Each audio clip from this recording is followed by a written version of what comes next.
atau bangsa Arab, itu aja dua pilihan itu, yang mana yang betul, yang melanjutkan ajaran para nabi, apakah Vatikan atau Arab Saudi. Itu aja poinnya.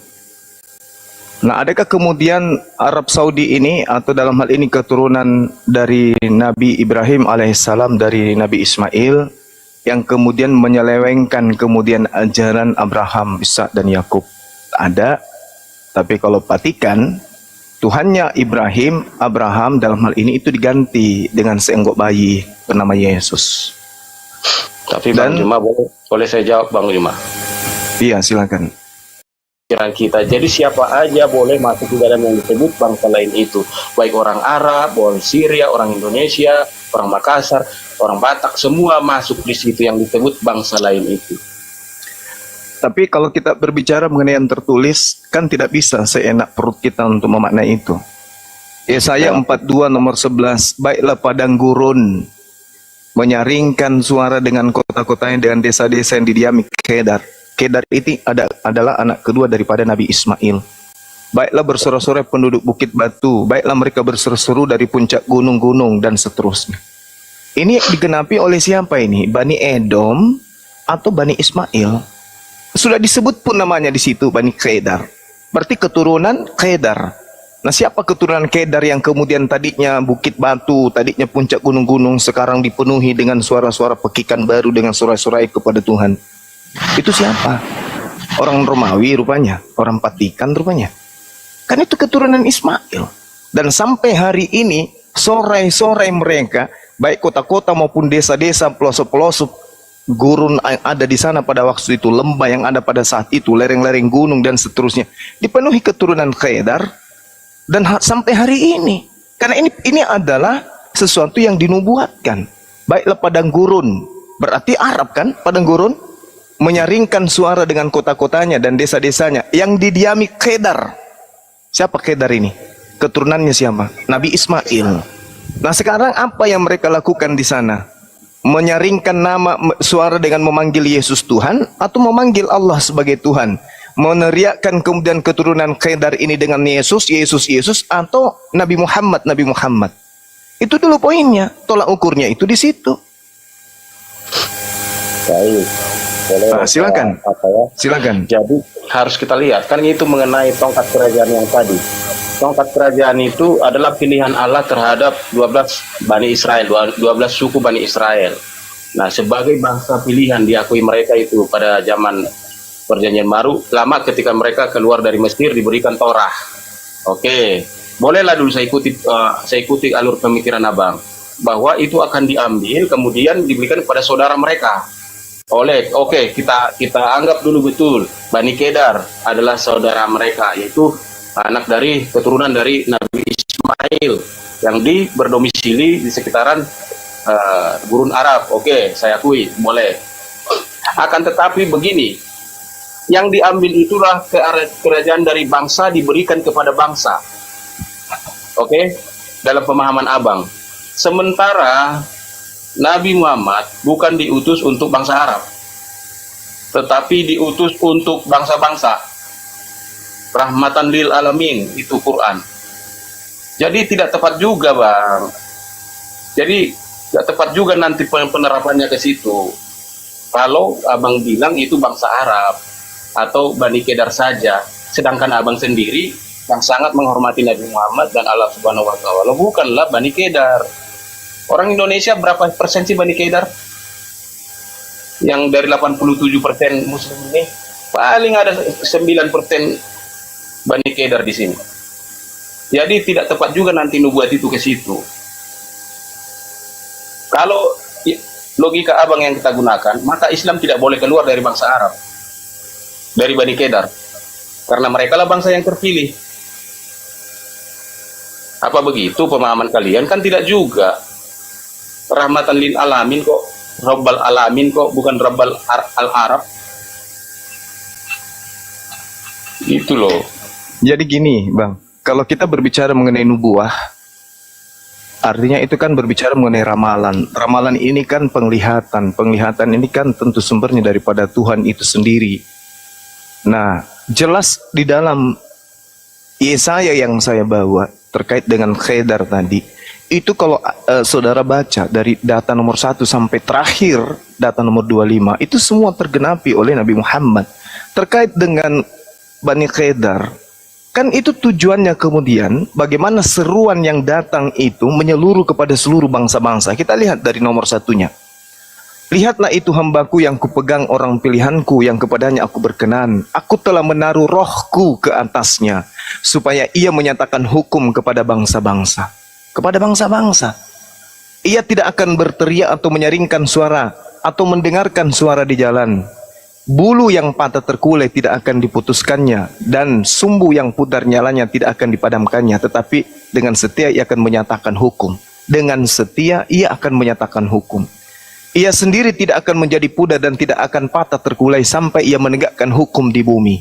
Segala pulau mengharapkan pengajarannya. Ini siapa oknumnya ini? Beginilah firman Elohim, Tuhan yang menciptakan langit dan membentangkannya dan menghamparkan bumi dengan segala tumbuh di atasnya, yang memberikan napas kepada umat manusia, yang mendudukinya dengan nyawa kepada mereka yang hidup di atasnya. Aku ini Tuhan telah memanggil engkau untuk maksud penyelamatan, telah memegang tanganmu, aku telah membentuk engkau dan memberi engkau menjadi perjanjian bagi umat manusia, menjadi terang untuk bangsa-bangsa. Siapa ini oknumnya? Untuk membuka mata yang buta, untuk mengeluarkan orang hukuman dari tempat tahanan dan mengeluarkan orang-orang duduk dalam gelap dari rumah penjara. Aku ini Tuhan, itulah namaku. Aku tidak akan memberikan kemuliaanku kepada yang lain atau kemasyhuranku kepada patung. Nubuat-nubuat yang dahulu sekarang sudah menjadi kenyataan. Hal-hal yang baru hendak kuberitahukan. Sebelum hal itu muncul, aku mengabarkannya kepadamu. Nyanyikanlah nyanyian baru bagi Tuhan dan pujilah Dia dari ujung bumi. Baiklah laut bergemuruh dengan segala isinya dan pulau-pulau dengan segala penduduknya. Baiklah padang gurun menyaringkan suara dengan kota-kota dan desa-desa yang didiami Khedar. Baiklah bersorak-sorai penduduk bukit batu. Baiklah mereka berseru-seru dari puncak gunung-gunung. Baiklah mereka memberi penghormatan kepada Tuhan, memberikan pujian kepadanya di pulau-pulau. Tuhan keluar berperang seperti pahlawan, seperti orang perang. Ia membangkitkan semangatnya untuk bertempur. Ia bertempik sora. Lalu kemudian ia memekik terhadap musuh-musuhnya. Ia membuktikan kepahlawanannya. Aku membisu dari sejak dahulu kala. Aku berdiam diri menahan hatiku. Sekarang aku mau mengerang seperti perempuan yang melahirkan. Aku mau megah-megah dan megap-megap. Aku mau membuat tandus gunung-gunung dan bukit-bukit. Dan mau membuat layu segala tumbuh-tumbuhannya. Aku mau membuat sungai-sungai menjadi tanah kering. Dan mau membuat kering telaga-telaga.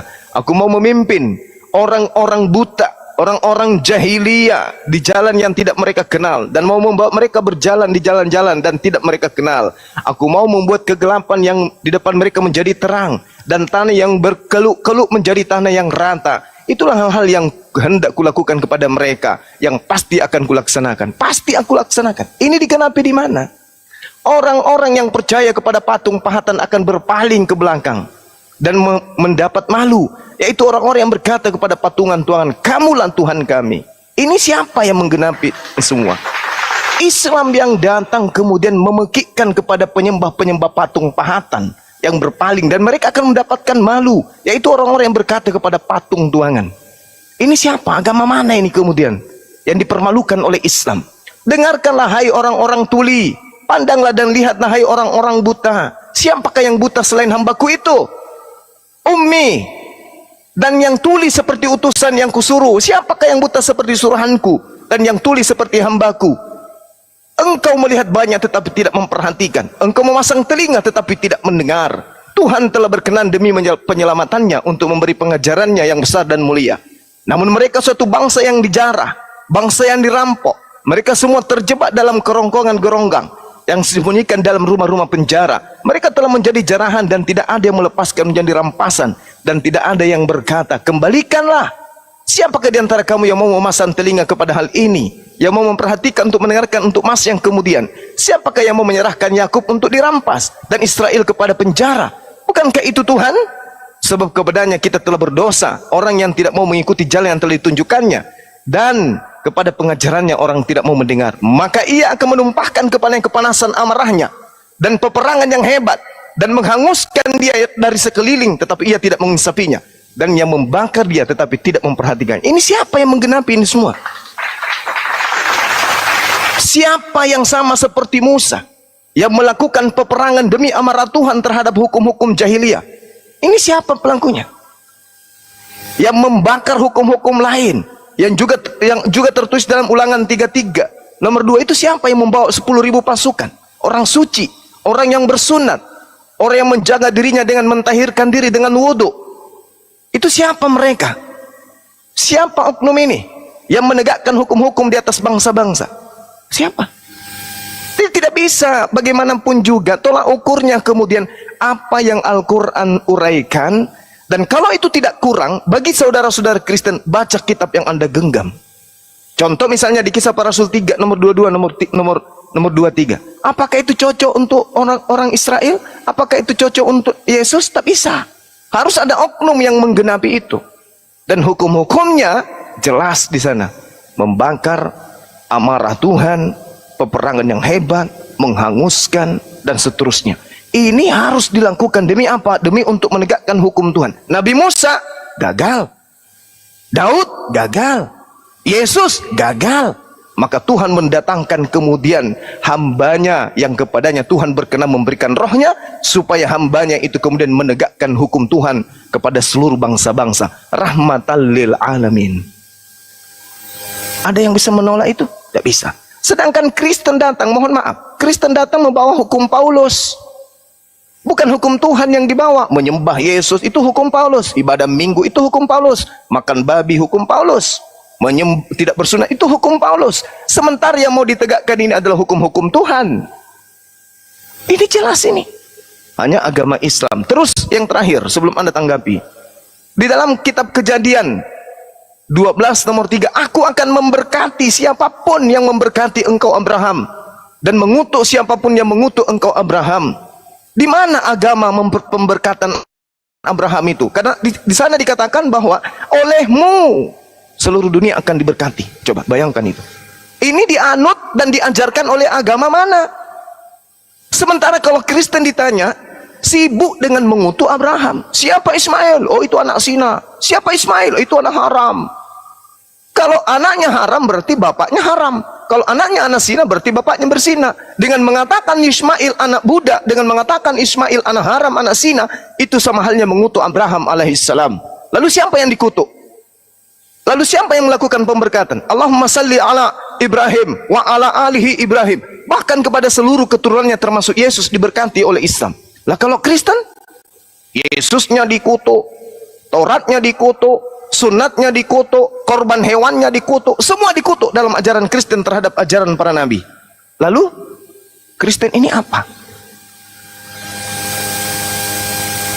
Itu PR bagi orang-orang intelektual di kalangan Kristen. Silakan.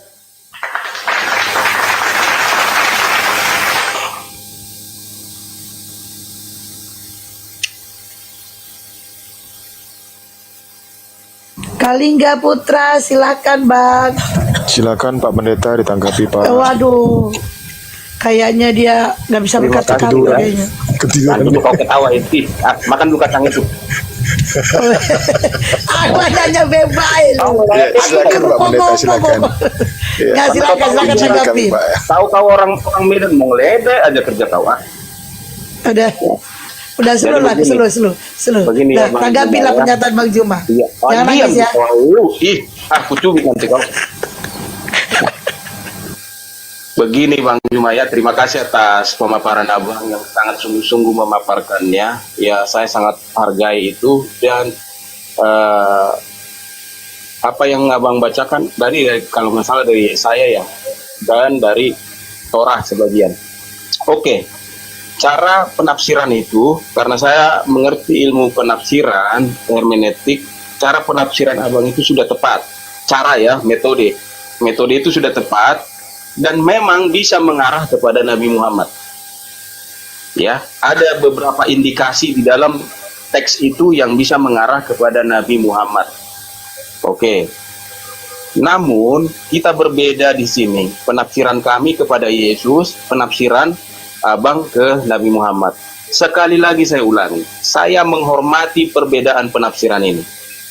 Ya, saya tidak membantah itu karena dari segi hermeneutik cara Abang menafsirkan sudah tepat. Bisa mengarah kepada Nabi Muhammad. Nah, kalau ada seperti ini yang ambigu seperti ini, ya saya menyerahkan kepada Yang Maha Kuasa. Mana yang benar, penafsiran versi Muslim atau penafsiran versi Kristen. Saya tidak dapat memutuskan yang mana yang benar. Tetapi kedua-duanya mempunyai dalil yang tepat dan cara penafsiran yang tepat, menurut saya ya. Tapi kalau menurut Bang Juma, penafsiran kami Kristen tidak tepat, penafsiran Muslim lah yang lebih tepat, Bang Juma juga berhak menyatakan itu. Tapi saya tidak memilih untuk itu. Saya mengakui keduanya tepat cara penafsirannya. Demikian Bang Juma. Tapi kalau masalah Abang bilang mengutuki Nabi Ibrahim, saya akui teman-teman Kristen banyak yang berkata congkak, sembarangan mengatakan Hagar itu bagaimana, Ismail itu haram. Tapi sesungguhnya di dalam kekristenan, kalau mereka paham ajaran Kristen, Ismail bukan anak haram. Dia anak sah. Bahkan anak yang diakui di Alkitab masih menikah sekali lagi Nabi Ibrahim dengan Keturah. Anak-anaknya pun adalah anak sah. Pernikahannya sah, bukan selingkuh. Jadi tidak ada istilah anak haram. Masalah perbedaan yang mana anak yang dijanjikan antara Ishak dan Ismail, itu akan sepanjang zaman menjadi persoalan, Bang. Bukan dengan kami Kristen saja, dengan Yahudi juga. Yahudi dengan Kristen berkata Ishak. Lalu Muslim berkata Ismail yang hampir dikurbankan di Bukit Moria. Oke. Tapi saya juga menemukan banyak bukti-bukti yang bisa mengarah kepada Ismail sebagai yang hampir dikorbankan itu. Oke.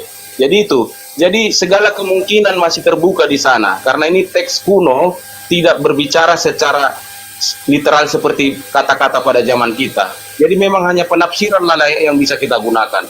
Karena sudah terlalu tua teks ini untuk dipelajari. Sekali lagi Abang bilang tadi tentang tidak mengikuti ajaran para nabi, mungkin sebagian besar Kristen seperti itu.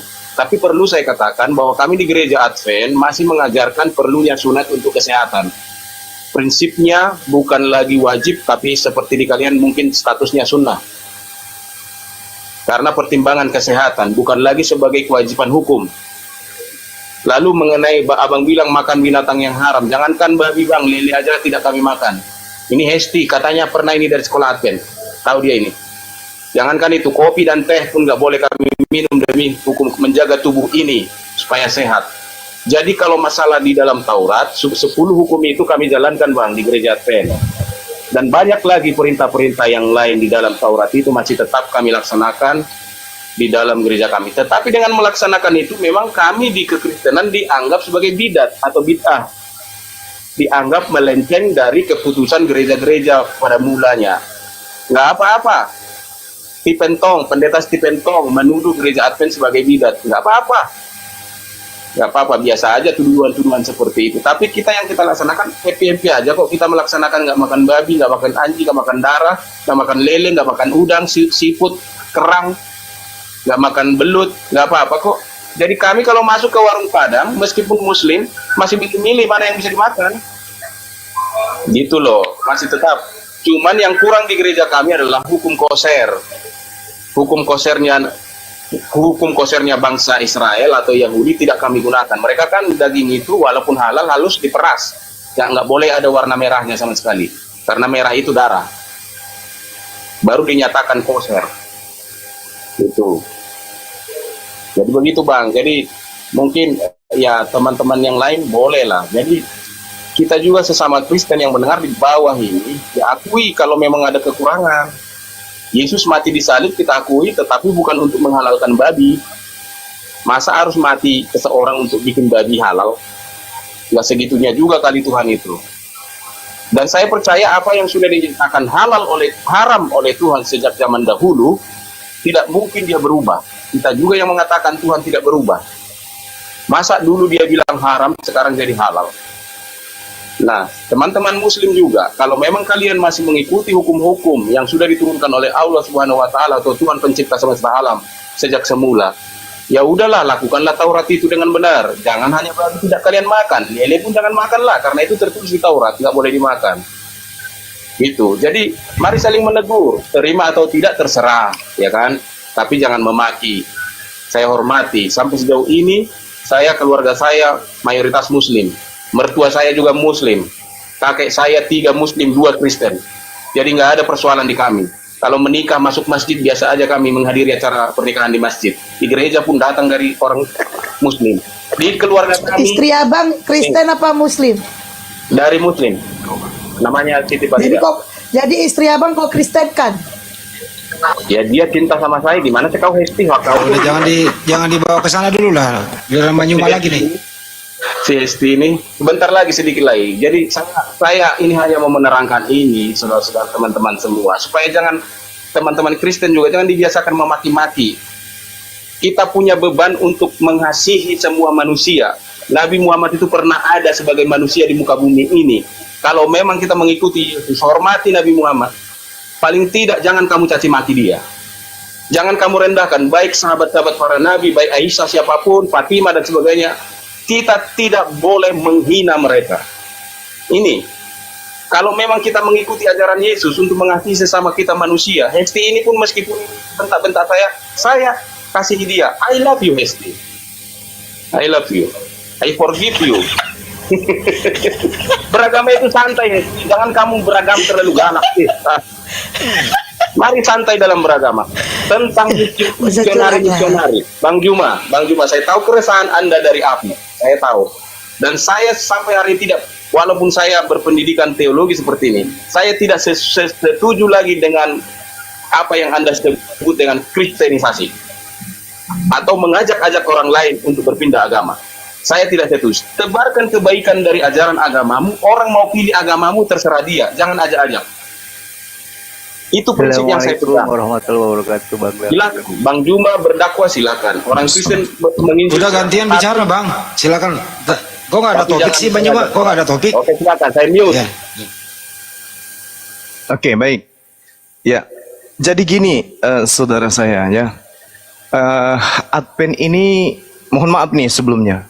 Dengan munculnya agama Advent, membuktikan bahwa nabi-nabi palsu itu ada di Kristen. Karena Advent ini muncul kemudian untuk memperbaiki hal-hal yang salah dalam tubuh Kristen. Sayangnya Advent ini tidak bermuara kepada Yudaism, tetapi hanya menggunakan kitabnya orang Kristen terdahulu untuk membuat sekte baru. Satu hal sebelum saya masuk ke situ, kita lihat di dalam Kisah Para Rasul 7 nomor 37. Apa seruannya di sana? Musa ini pula lah yang berkata kepada orang Israel.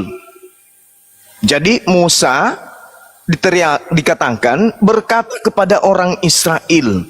Kalau kemudian orang Israel yang diseru, maka harus dipahami secara kelompok, harus dipahami secara nasab, silsilah. Apa yang diterangkan di sana? Musa teriak, Musa berkata, Musa bersabda, Musa menyatakan firman Tuhan kepada Bani Israel. Cakupan daripada Bani Israel berarti 12 suku. Jadi Musa teriak kepada 12 suku, Bani Yakub, anak-anak Yakub diteriaki oleh Musa. Apa kata Nabi Musa kepada Yakub, kepada anaknya Yakub? Seorang nabi seperti aku ini akan dibangkitkan Allah bagimu dari antara saudara-saudaramu. Jadi di antara saudara 12 ini, lingkungan 12 suku ini, mereka akan mendapatkan seorang nabi. Siapa saudara-saudara Bani Yakub? Bani Esau? Tak mungkin. Lalu kemana perginya? Karena Israel dengan Esau cuma berdua. Apakah dari keturunan Esau? Siapa dari keturunan Esau? Yang kemudian sama seperti Nabi Musa. Kepada orang Israel, berarti kepada 12 suku, diteriaki oleh Musa. Wahai kamu semua 12 suku Israel, Tuhan akan mengutus seorang nabi yang sama seperti aku di antara saudara kalian. Nah, saudara Bani Israel siapa? Bani Yishmael. Bani Esau nggak mungkin. Nggak mungkin. Berarti kalau begitu, naik ke atas, saudara daripada Bani Israel siapa? Bani Israel yang dimaksud di sini adalah Bani Yakub. Bani Yakub ini berarti 12 suku. Saudara dari 12 suku ini siapa? Tidak mungkin Vatikan, tidak mungkin Roma, nggak mungkin Yunani. Siapa keturunan daripada Abraham di luar daripada Bani Yakub? Bani Kedar. Sehingga pola keimanan, pola ketuhanan, pola keagamaan, pola ibadah hanya tertuju kepada Bani Israel dan Bani Ismail. Itu jelas itu. Kecuali ada bantahan dari pihak Kristen, oh salah Bang Suma, yang dimaksud itu adalah Bani Esau. Oke? Silakan, siapa yang Bani Esau kemudian yang sama seperti Nabi Musa? Paulus? Gak mungkin. Lukas? Tak mungkin. Markus? Tak mungkin. Penulis Yohanes? Tak mungkin. Lalu siapa mereka ini? Saudara-saudara dari anak-anak Yakub. Ingat, bukan anak Yakub, tapi saudara dari anak Yakub. Saudara dari anak Yakub, satu Bani Esau, dua Bani Kedar, Bani Ismail, Bani Nebayot. Itu saudara-saudara daripada Bani Yakub. Jadi Kristen mohon maaf nih, mohon maaf, apalagi Advent jauh. Advent itu adalah sesuatu yang dibuat pada tahun 1880 sekian, kalau saya nggak keliru. Dikarenakan kekecewaan, keputusasaan terhadap hal-hal yang justru bertentangan dengan buku yang mereka genggam. Maka lahirlah Advent yang mencoba untuk melakukan pendekatan secara spiritual terhadap ajaran para nabi. Itu betul itu. Tetapi permasalahannya kemudian adalah hukum Taurat hanya untuk Bani Israel. Yeremia 31:31 sampai 33. Aku akan membuat perjanjian baru dengan Bani Israel dan Bani siapa? Israel dan Bani Yehuda. Aku akan memasukkan hukum Taurat ke dalam batin setiap Bani Israel. Satu. Yes, Ulangan 33 nomor 4. Hukum Musa, hukum yang didatangkan kepada Nabi Musa adalah warisan untuk Bani Yakub saja. Mazmur 147, hukum-hukum Tuhan yang datang kepada Yakub dan aturan-aturan yang datang kepada Israel, Tuhan tidak ajarkan kepada bangsa lain. Kristen tidak punya hak, apalagi mohon maaf, apalagi Advent.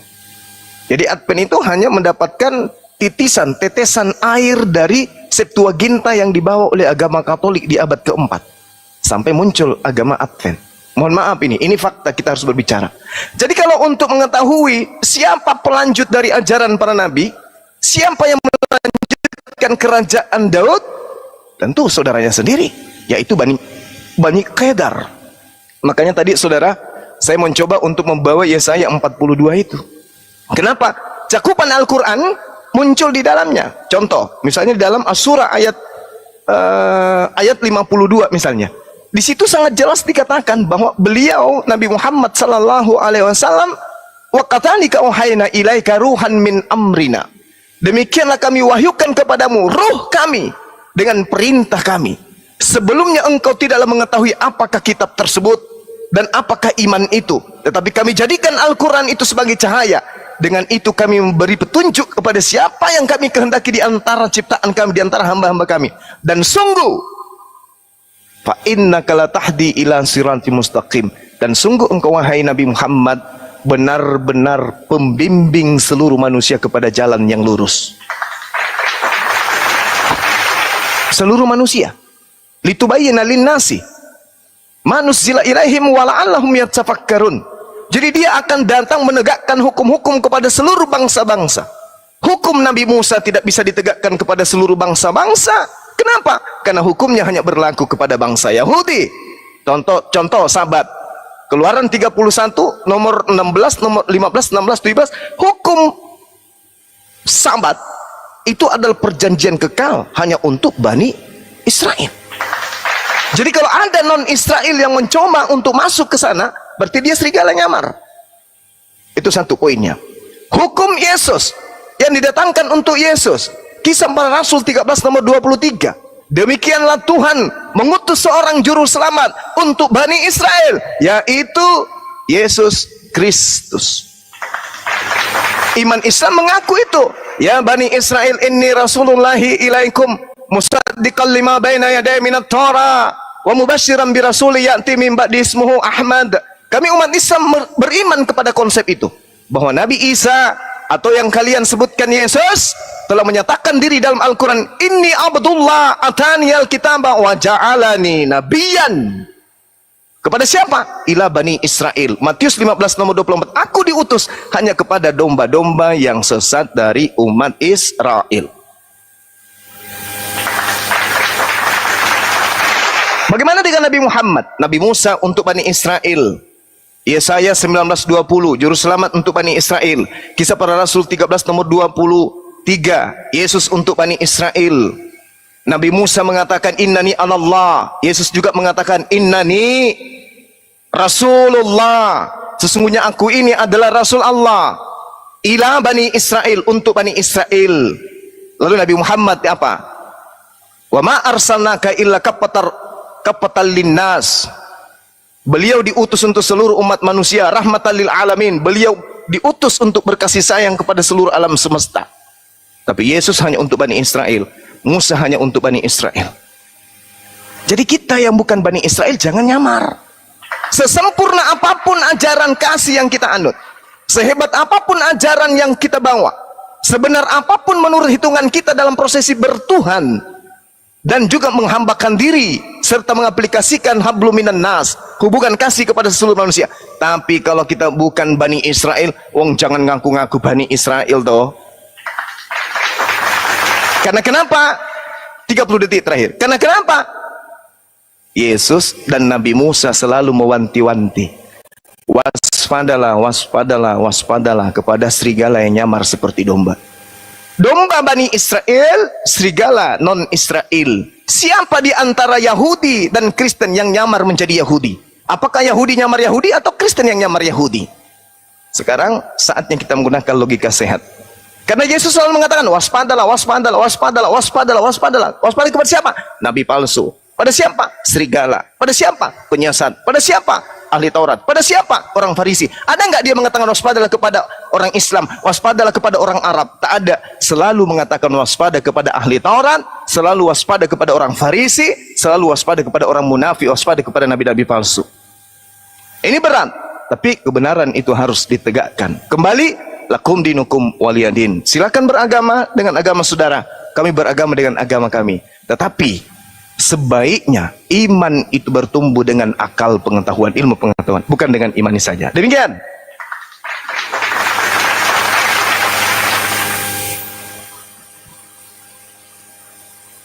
Sudah cukup atau bagaimana nih? Hesti, dan tidur kau. Silakan Bang, silakan. Baik, terima kasih Bang Juma. Siap. Pemaparan yang baik. Hal-hal yang disampaikan secara rasional dan ilmiah saya tidak akan bantah, karena punya dasar metodologi penafsiran. Masalah saya tidak sepakat dengan tafsiran itu beda lagi, itu sudah arahnya ke keyakinan. Namun tetap saya katakan bahwa tafsiran yang saya yakini tetap seperti keyakinan Kristen yang sekarang. Itu dengan menghormati tafsiran kalian itu. Jadi demikian tentang itu.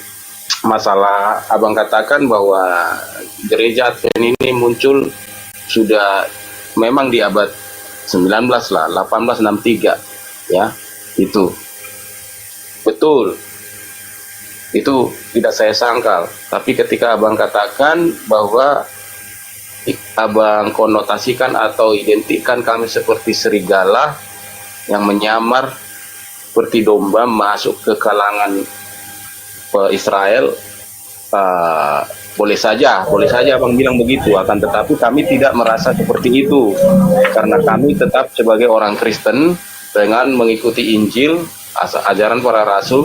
Tetapi apa yang diajarkan oleh Tuhan di perjanjian yang lama, di dalam perjanjiannya dengan bangsa Israel, yaitu di dalam Taurat, contoh nih, hormatilah ayahmu ibumu, jangan membunuh, jangan berzina, jangan berdusta, jangan mengingini, jangan iri hati, dan banyak lagi perintah-perintah moralitas. Tidak boleh kami katakan bahwa itu tidak berlaku. apa firman yang diucapkan Tuhan, meskipun itu pada waktu itu adalah berupa perjanjian yang mengikat dengan orang Israel, tetapi itu tetaplah firman Tuhan yang berguna bagi manusia. Ya, secara perjanjian bukan dengan kami, Gereja Advent, akan tetapi secara moral sebenarnya itu berlaku untuk universal seluruh umat manusia. Kalau tentang Sabat, rujukannya di Keluaran 20 ayat 8 itulah, ingat ada kuduskanlah hari Sabat, sebab 6 hari lamanya Tuhan menjadikan langit dan bumi. Itu menjadi alasan. Jadi alasannya karena Dia yang Maha Kuasa menciptakan selama 6, kalau di Quran 6 masa, di Alkitab 6 hari. Lalu Dia berhenti di atas arsi, katanya di kitab kalian. Berhentilah Dia pada hari ke-7 di kitab suci kami. Nah, dengan alasan itu kami menghormati Dia sebagai pencipta yang menciptakan langit dan bumi serta manusia di dalam 6 hari. Dan Dia berhenti, artinya selesai menciptakan, tiba pada hari ke-7. Itulah sebabnya Dia membuat hari Sabat itu. Nah, dengan logika begini, berarti kami juga sebagai orang yang menghormati Sang Pencipta, menghormati hari Sabat itu. Walaupun penghormatan kami tidak sama dengan penghormatan bangsa Yahudi. Mereka itu lift pun dimatikan pada hari Sabtu. Kalau kami tidak seperti itu, hanya untuk hari beribadah, mengingat bahwa Pencipta pernah menciptakan langit dan bumi selama 6 hari. Itu saja dasarnya. Tidak seperti Yahudi, kalau ada pun yang melahirkan tidak ditolong. Itu di dalam hukum-hukum mereka buatan para rabi seperti itu. Lalu lapar pun nggak boleh beli makanan, walaupun nggak ada makanan di rumah. Di gereja kami tidak seperti itu ajarannya. Itu. Jadi artinya kalau disebut kami mengaku sebagai Israel, kami enggak. Kami tetap orang Indonesia, tetap orang. Makanya nama gereja kami jelas bukan memakai nama Israel. Kami bukan mesianik, bukan Yahudi. Jelas kami Kristen. Akan tetapi hal-hal yang positif, hal-hal yang moralitas, yang menyangkut kepada Pencipta dan menyangkut moralitas manusia yang diajarkan di dalam kitab-kitab terdahulu, baik itu Torah, baik itu Zabur atau Mazmur, kitab-kitab para nabi yang lainnya, kami terima. Secara pribadi saya, meskipun Bang Juma yang katakan, meskipun Ustadz yang mengatakan, atau Kiai, Rai Sihab, siapakah, Gus Durkah, kalau itu adalah moralitas yang benar, membawa saya lebih mengenal Tuhan, tetap akan saya terima itu. Saya tidak membeda-bedakan guru, kalau itu guru yang spiritual. Masalah konsep-konsep, boleh kita berbeda. Agama ini banyak konsep. Harus diakui, baik di Islam, di Kristen. Ini semua tafsir. Abang Juma tadi menerangkan itu semua adalah tafsir. Entah benar seperti itu maksud Tuhan, atau tidak, apa dikatakan? Sesungguhnya hanya Tuhanlah yang maha tahu, dan yang maha benar. Dialah yang tahu atas firman-Nya. Kita hanya menafsir, mencoba mengerti. Apakah betul seperti itu maksud Tuhan? Tidak ada yang bisa jamin. Para ulama pun berkata seperti itu. Di akhir-akhir tafsiran mereka, pasti mereka berkata, sesungguhnya Allah lah yang maha mengetahui lagi maha benar. Mereka tidak katakan, ini tafsiranku paling benar. Tidak. Apalagi kita, Bang Juma. Saya dan Bang Juma, kita hanya terbatas keilmuan kita. Tapi begitulah kita menafsirkan teks itu. Ya, semoga Tuhan mengampuni kita apabila kita salah. Jadi kalau abang bilang, kalau kami nanti akan diusir, tidak akan diterima di dalam kerajaan Tuhan, ya terserah kepada Tuhan. Saya secara pribadi tidak mengejar surga. Jika surga dan neraka tidak pernah ada, saya tetap sujud kepada Tuhan. Bahkan jika Tuhan sudah tetapkan, hei Kalingga, kamu pasti ke surga, aku tetap sujud kepadanya. Karena saya makhluk, dia holik. Itu kodrat, gak bisa lagi. Kodrat makhluk harus sujud kepada Sang Pencipta. Mau saya dibakar, mau saya dikuliti, tetap dia kolik saya. Dia pencipta saya, pencipta semesta alam. Jadi prinsip dalam beragama itu harus semakin luas. Jangan lagi diklaster-klasterkan. Boleh berbeda tafsiran, tetapi pemahaman kita harus saling menghargai. Mau saya kalau memangnya diputuskan nanti di hari kiamat, hari kebangkitan, hari keputusan yang maha kuasa, kamu gereja Advent, kamu masuk neraka. Ya udah, kalau itu keputusan Tuhan, siapa yang bisa bantah? Kita nggak bisa banding terhadap keputusan Tuhan. Kami akan berkata, it is well with my soul. Baiklah, baiklah bagiku. Kalaupun disuruh saya masuk neraka, terima kasih Tuhan kalau ini yang pantas bagiku. Kita tidak apa. Bahkan Abu Nawas berkata, aku takut ke neraka, tapi aku merasa tidak pantas untuk surga. Jadi jangan merasa pantas untuk surga dengan segala ajaran yang kita miliki.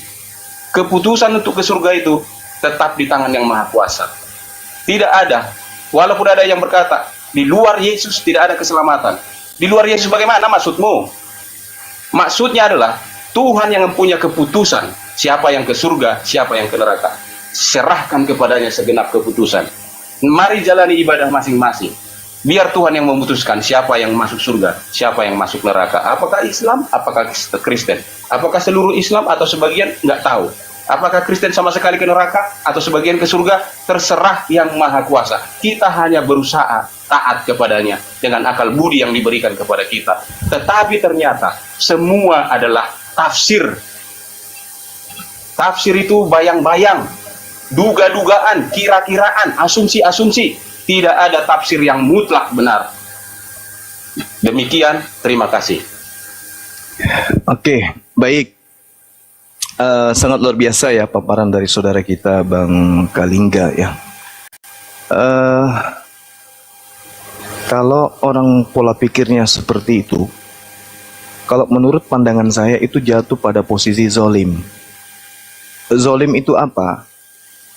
Zolim itu menyepelekan hukum-hukum Tuhan yang datang.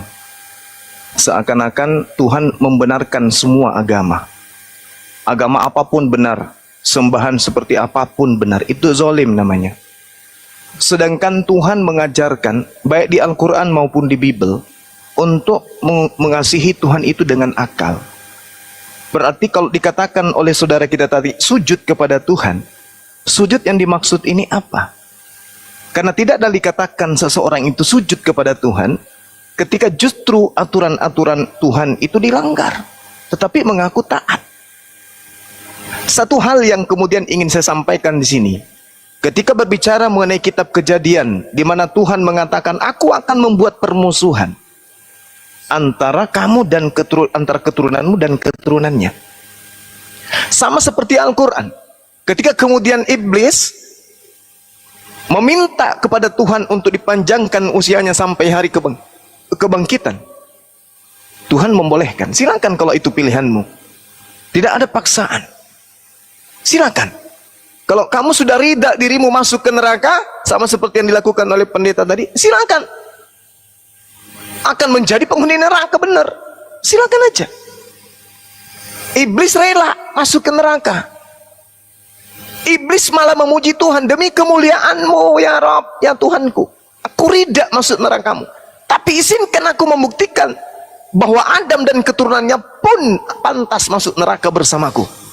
Dan saudara Kalingga mengiyakan pernyataan iblis yang ada dalam Al-Quran ini, bahwa adanya keridaan orang-orang kafir masuk ke neraka disebabkan karena dia serahkan kepada Tuhan demi ego, demi kesombongan beragama, berkeyakinan.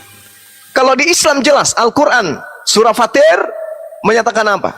Inna syaitana lakum adu fattakhizu aduwa innama yad'u hisbahu liyakunu min ashabis sa'ir. Sungguh setan itu musuh bagimu, maka perlakukanlah setan itu sebagai musuh. Jangan kau kasihi musuh itu, karena sesungguhnya setan itu hanya mengajak golongannya agar mereka menjadi penghuni neraka yang menyala-nyala bersama-sama. Kalau umat Islam harus pasang kuda-kuda, kuda-kuda sejajar, kuda-kuda segitiga. Dalam bela diri itu dikatakan kibadaci dan seterusnya, terhadap ronrongan iblis. Karena iblis itu sudah bersumpah di hadapan Allah, summala la'atiyannahum.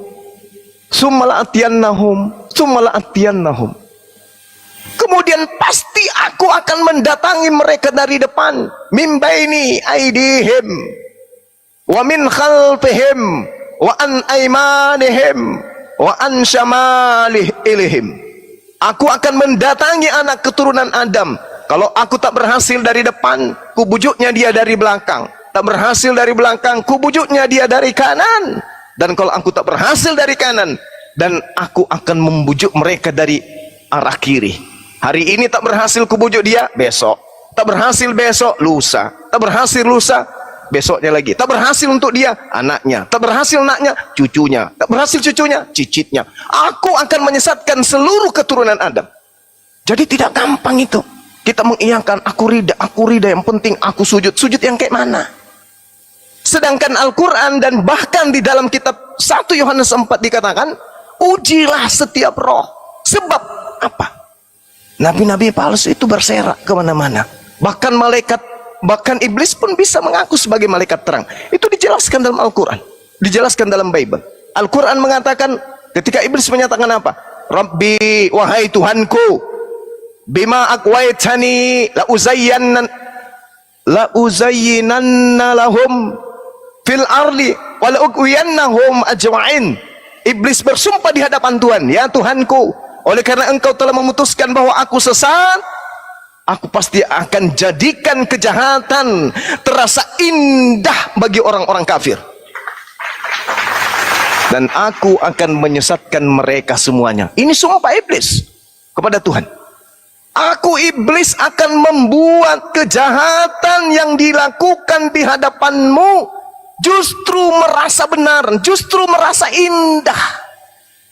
Itu sumpah iblis. Jadi kalau hari ini kita menyatakan misalnya di dalam Al-Quran dikatakan innal ladzina kafaru min ahlil kitabi wal musyrikina fi nari jahannam, disuarakan di seluruh seantero jagat raya, sesungguhnya orang-orang kafir, orang-orang yang menolak ajaran agama Islam akan dimasukkan ke dalam api neraka yang menyala-nyala, mereka kekal di dalamnya. Apakah saudara Kristen itu bergeming? Tidak, mereka tersenyum, cibir, malah menghina Islam. Kenapa?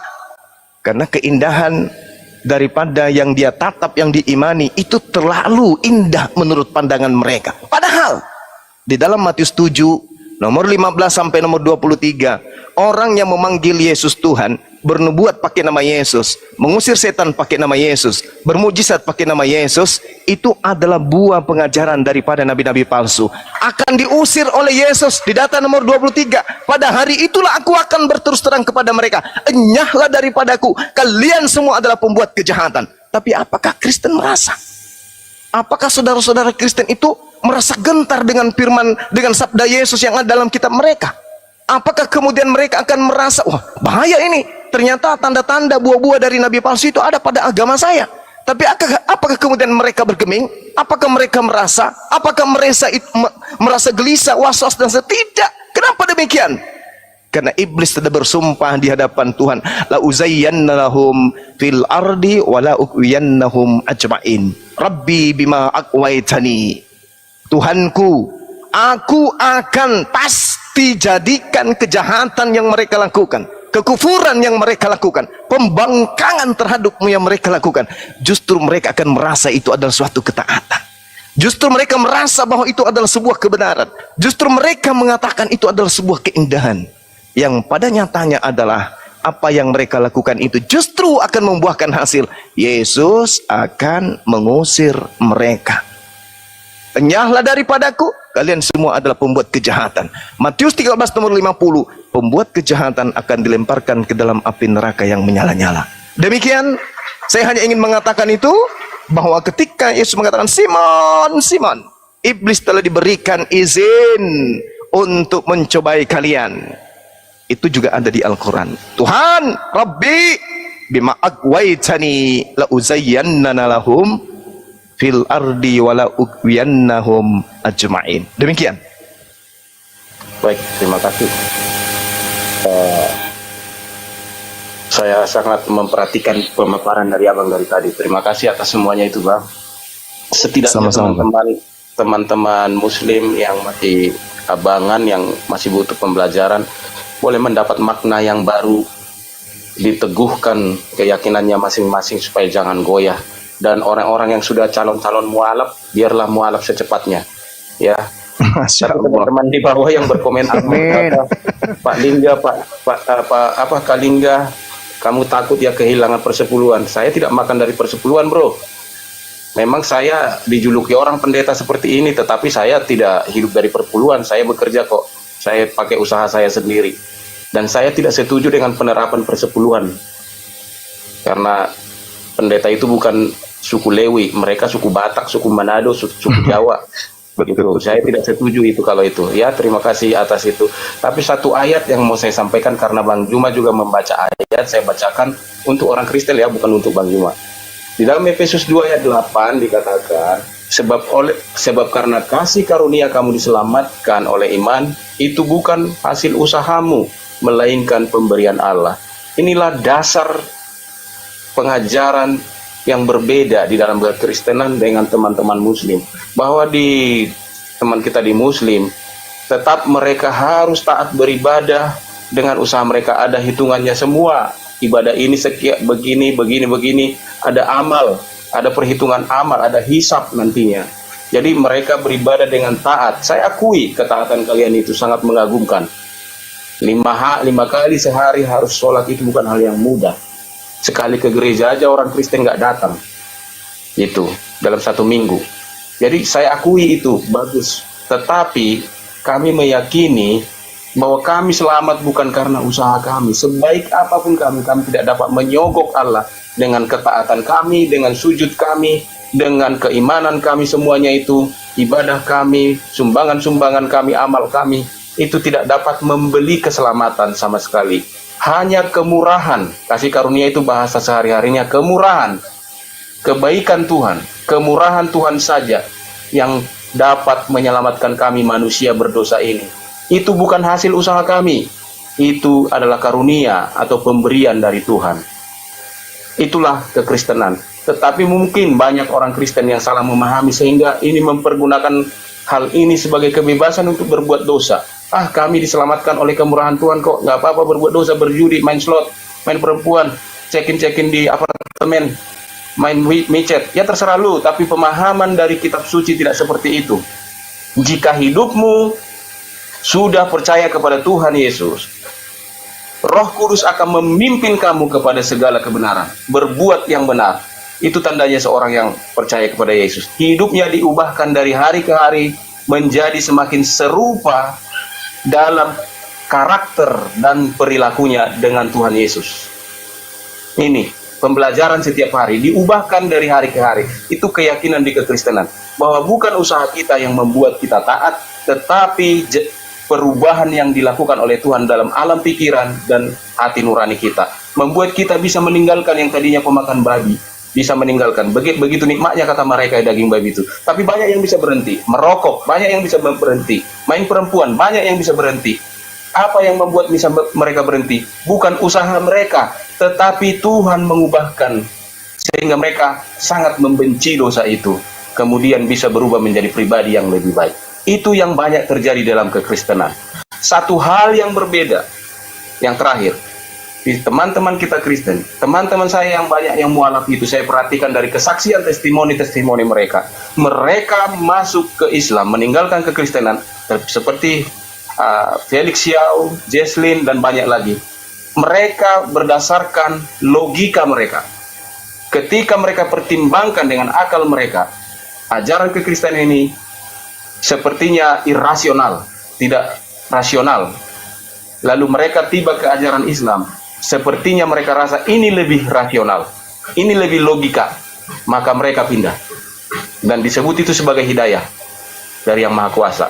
Tetapi orang-orang yang masuk ke Kristen, baik yang pindah dari agama lain, teristimewa dari Islam ke Kristen, pada umumnya, walaupun ada yang disogok-sogok ya, ada yang karena dibantu, ada yang bagaimana, tapi pada umumnya yang berani membuat testimoni itu adalah rata-rata oleh karena perjumpaan pribadi mereka dengan Tuhan. Karena mereka mengalami pengalaman spiritual. Dan kita tidak boleh mentertawakan pengalaman spiritual seseorang. Karena di Islam juga ada ajaran tentang pengalaman spiritual, itu yang dinamakan tasawuf itu. Banyak itu, seperti Rumi, dia lebih ke spiritual, dia tarian tasawuf itu tarian spiritual.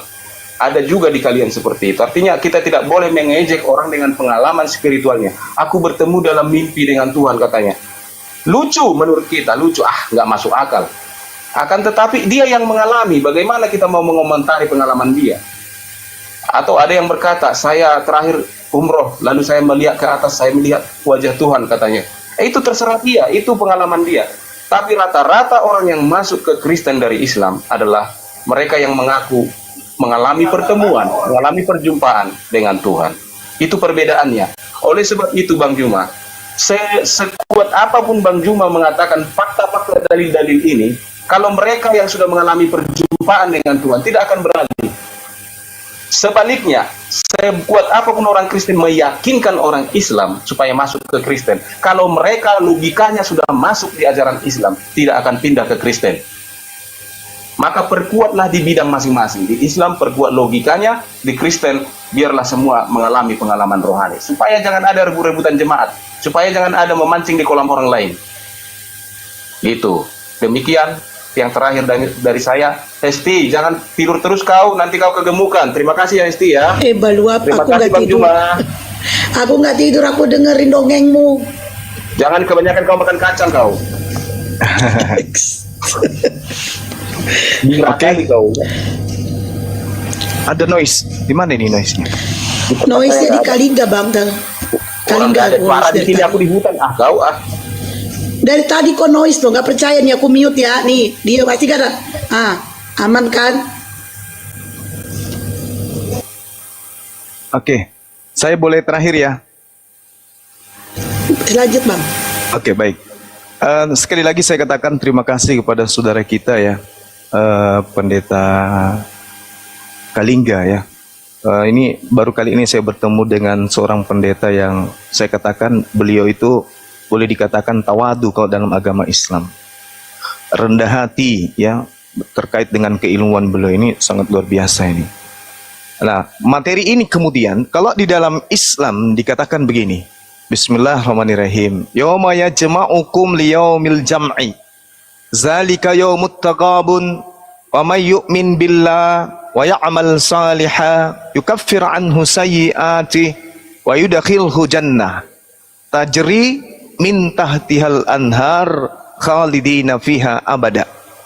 Pada hari kebangkitan nanti seluruh manusia akan dihimpun, dikumpulkan di padang mahsyar. Hari di mana semua kesalahan, semua perbuatan kita akan diungkap oleh Allah, diceritakan semua yang pernah kita lakukan pada saat kehidupan di bumi. Lalu Allah mengatakan, barang siapa beriman kepada Allah, beriman kepadaku dan mengerjakan amalan soleh, kata Allah, maka Allah akan menghapus semua dosa-dosanya dan memasukkan ke dalam surga. Mereka kekal di dalamnya selama-lamanya. Itulah kemenangan yang agung. Jadi bukan amalan kita yang menyelamatkan, bukan kebaikan-kebaikan kita yang menyelamatkan, tapi yang menyelamatkan kita adalah Allah. Karena Allah sudah berjanji di dalam Taurat, di dalam hikmat Injil, di dalam Mazmur, orang akan diupah berdasarkan perbuatan masing-masing. Artinya kalau kita lahir sampai kita meninggal hanya kebaikan saja yang kita lakukan, maka kebaikan itu ditumpuk sekalipun sampai ke langit ketujuh, kita belum pantas untuk masuk ke dalam surga. Belum pantas. Semua amalan yang kita lakukan dalam setiap detik sampai kita meninggal tidak akan pernah bisa membayar sehelai bulu pun yang Tuhan berikan kepada kita. Jadi nggak layak masuk surga itu karena amal. Akan tetapi yang empunya surga memberikan syarat seperti itu. Barang siapa yang melakukan amalan kebaikan, dahalal jannah. Siapa yang membuat keburukan, dahalal finar. Siapa yang berbuat kebaikan, surga. Siapa yang membuat keburukan, neraka. Itu sudah keputusan Tuhan, baik di dalam Al-Quran maupun di dalam kitab-kitab sebelum Al-Quran, termasuk kitab yang diimani oleh saudara-saudara kita Kristen.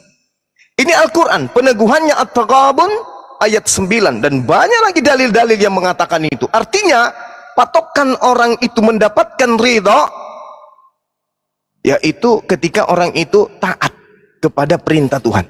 Tapi ketaatan kalau ditakar kemudian untuk surga tidak pantas. Tapi Tuhan yang memiliki surga itu memberikan syarat seperti itu. Contoh kita lihat di dalam pengajaran Yesus, Matius 19. Apa yang dikatakan oleh Yesus? Ada seorang datang kepada Yesus dan berkata, "Guru, perbuatan baik apa yang harus kuperbuat untuk memperoleh surga dan hidup yang kekal?" Maksudnya. Apa jawab Yesus? "Apa sebabnya engkau bertanya kepadaku tentang hal yang baik untuk mendapatkan hidup yang kekal? Hanya satu yang baik. untuk mendapatkan surga itu, kata Yesus. Jikalau engkau ingin masuk ke dalam hidup, dalam surga, turutilah segala perintah Allah. Artinya kalau segala perintah Allah itu diturutin, berarti amal soleh, berarti amal baik. Bukan mimpi, bukan hayalan, tetapi kita diperintahkan untuk mempraktekkan apa yang menjadi perintah Tuhan. Kata orang itu kepada Yesus, perintah yang mana wahai guru? Yesus terangkan, jangan membunuh, jangan berzina, jangan mencuri, jangan mengucapkan saksi dusta, hormatilah ayah ibumu, kasihilah sesamamu manusia seperti dirimu sendiri. Kata anak muda ini, semua itu telah kuturuti wahai guru, apakah masih ada yang kurang? Yesus menjawab, jikalau engkau telah sempurna, selanjutnya pergilah, juallah segala milikmu dan berikanlah kepada orang-orang miskin, maka engkau akan memperoleh harta di surga. Kemudian datanglah kemari dan ikutilah aku. Artinya komponen ajaran yang ada di Islam terkait amalan saleh itu juga dituntun oleh Yesus untuk beramal saleh. Jelas itu, Yesus menuntun untuk beramal saleh, bukan beramal salah. Ketika orang itu sempurna di dalam syariat, apa kata Yesus? Bersedekah, berinfak, lakukanlah sesuatu yang isinya adalah harta surga. Apa harta surga itu? Infak, sedekah. Apakah Yesus pernah mengatakan itu? Yes, Matius 6 nomor 19 sampai nomor 20. Kumpulkanlah harta surga, jangan harta dunia, kata Yesus, tetapi harta surga. Harta surga ini artinya amalan, bukan mobil, bukan harta, bukan rumah, bukan. Di dalam bahasa Yunani disebutkan kemudian harta surga itu dengan sebutan tesauros. Tesauros itu artinya sesuatu pembendaharaan amalan, perbuatan. Kumpulkanlah bagimu harta surga. Di surga ngengat dan karat tidak akan merusakkannya, dan pencuri tidak membongkar serta mencurinya. Kenapa? Amalan tak mungkin dicuri, ibadah kita tak akan mungkin dicuri. Artinya Yesus mengajarkan apa? Untuk beribadah, amalan-amalan soleh. Kalau begitu jangan matikan hukum Tuhan, jangan dibunuh hukuman Tuhan. Apa hukum Tuhan? Jangan dikatakan hukuman Tuhan itu sudah tak berlaku, jangan katakan hukum Tuhan itu perjanjian lama, jangan. Tetapi teruslah kemudian menggali apa yang Tuhan inginkan terhadap manusia. Hukum Tuhan datang kepada Nabi Musa hanya untuk Nabi Musa dan kaumnya.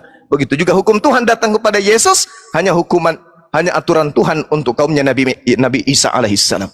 Nah sekarang, apa yang saya jelaskan menurut Al-Quran, menurut Bible, dalam hal ini pernyataan Yesus, apakah ada endingnya, saripati untuk menyelamatkan manusia itu betul sesuai dengan kaidah itu? 1.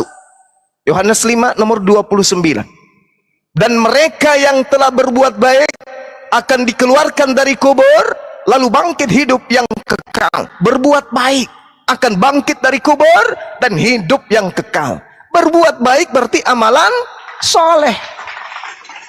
Sebaliknya kata Yesus, tetapi mereka yang bangkit dari kubur dengan perbuatan jahatnya di atas muka bumi tadinya ketika ia di bumi, apa kata Yesus?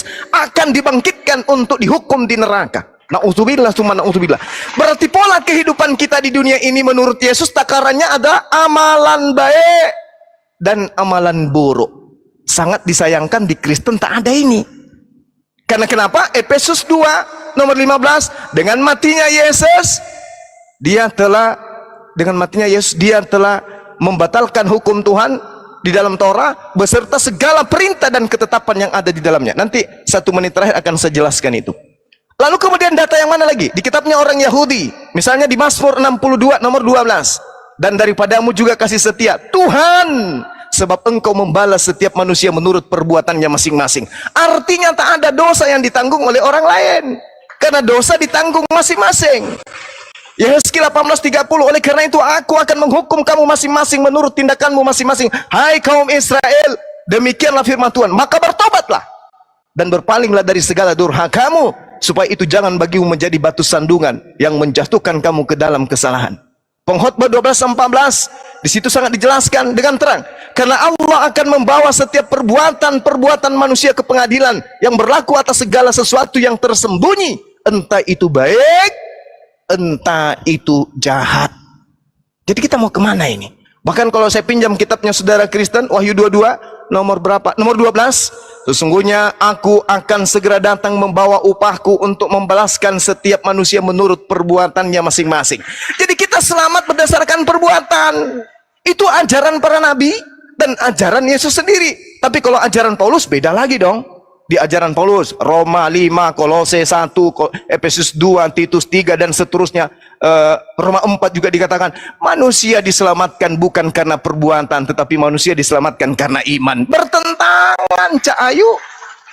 Para nabi mengatakan, bahkan Tuhan berfirman, engkau akan diselamatkan berdasarkan atas perbuatanmu masing-masing. Bahkan dibangkitkan menurut Yesus dalam Yohanes 5 nomor 29, manusia akan ditangkar dengan perbuatan baiknya masuk ke dalam surga, perbuatan jahatnya masuk ke dalam neraka. Paulus beda. Sebab itu kita dibenarkan karena iman. Kita hidup dalam damai sejahtera dengan Tuhan karena Tuhan kita yaitu Yesus Kristus. Bukan karena perbuatan kita yang menyelamatkan, tetapi karena iman kita kepada Yesus Kristus. Ini sangat bertentangan dengan ajaran Yesus. Karena itulah kebenaran berdasarkan iman supaya merupakan kasih karunia, sehingga janji itu berlaku bagi semua keturunan Abraham. Bukan hanya bagi mereka yang hidup dari hukum Taurat, tetapi juga bagi mereka yang hidup dari iman Abraham. Sebab Abraham adalah bapa kita yang kekal. Berbeda dengan ajaran Yesus. Orang diselamatkan karena iman, orang diselamatkan karena iman, orang diselamatkan karena iman, orang diselamatkan karena percaya. Kok berbeda? Tuhan justru menyatakan menyelamatkan manusia berdasarkan atas perbuatannya masing-masing. Sebab engkau Tuhan membalas setiap orang menurut perbuatannya masing-masing. Ini tidak bisa dipungkiri. Bahkan kalau kita melihat Wahyu 21 perikop, aku melihat orang-orang mati besar dan kecil berdiri di depan tahta itu, lalu dibuka semua kitab, dibuka semua catatan, dan dibuka juga sebuah kitab lain, yaitu kitab kehidupan. Dan orang-orang mati dihakimi menurut perbuatan mereka masing-masing berdasarkan apa yang tertulis dalam amalan-amalan dia dalam kitab-kitab itu. Maka laut menyerahkan orang-orang mati yang ada di dalamnya, dan maut dan kerajaan maut menyerahkan orang-orang mati yang ada di dalamnya, dan mereka dihakimi masing-masing menurut perbuatannya masing-masing. Lalu laut dan kerajaan maut itu dilemparkanlah ke dalam lautan api. Itulah kematian yang kedua, lautan api. Dan setiap orang yang tidak ditemukan dalam namanya tertulis dalam kitab kehidupan, ia akan dilemparkan dalam laut api yang menyala-nyala. Ini mau dikemanakan kita ini?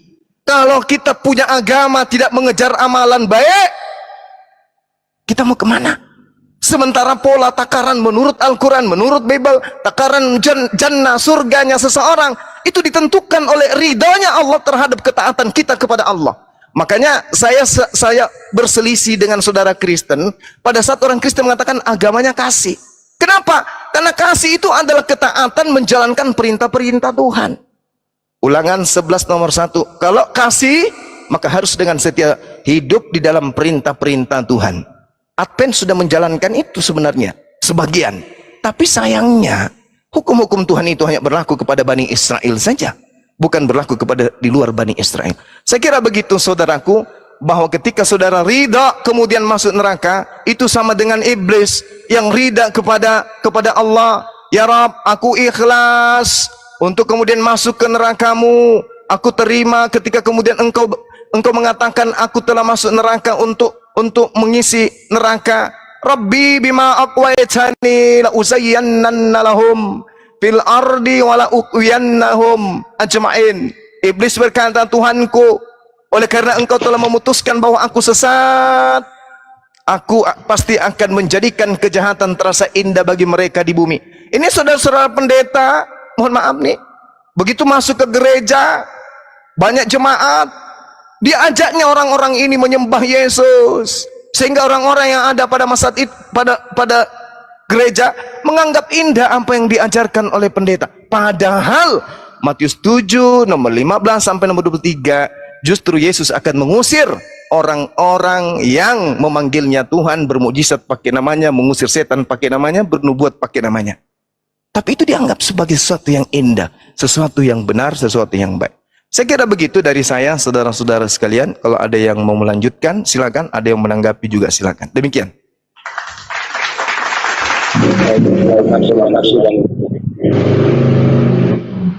terima kasih. Sama-sama, silakan. Esti, terima kasih ya Esti ya. Sama-sama. Sedikit aja ya, setengah menit ya Esti ya. Jangan begitu suaramu, nanti aku jadi hilang. Jadi tentang penghakiman, tetap namanya penghakiman, buktilah yang dihakimi. Itu tepat yang Abang Juma katakan. Tetap perbuatan yang akan dihakimi.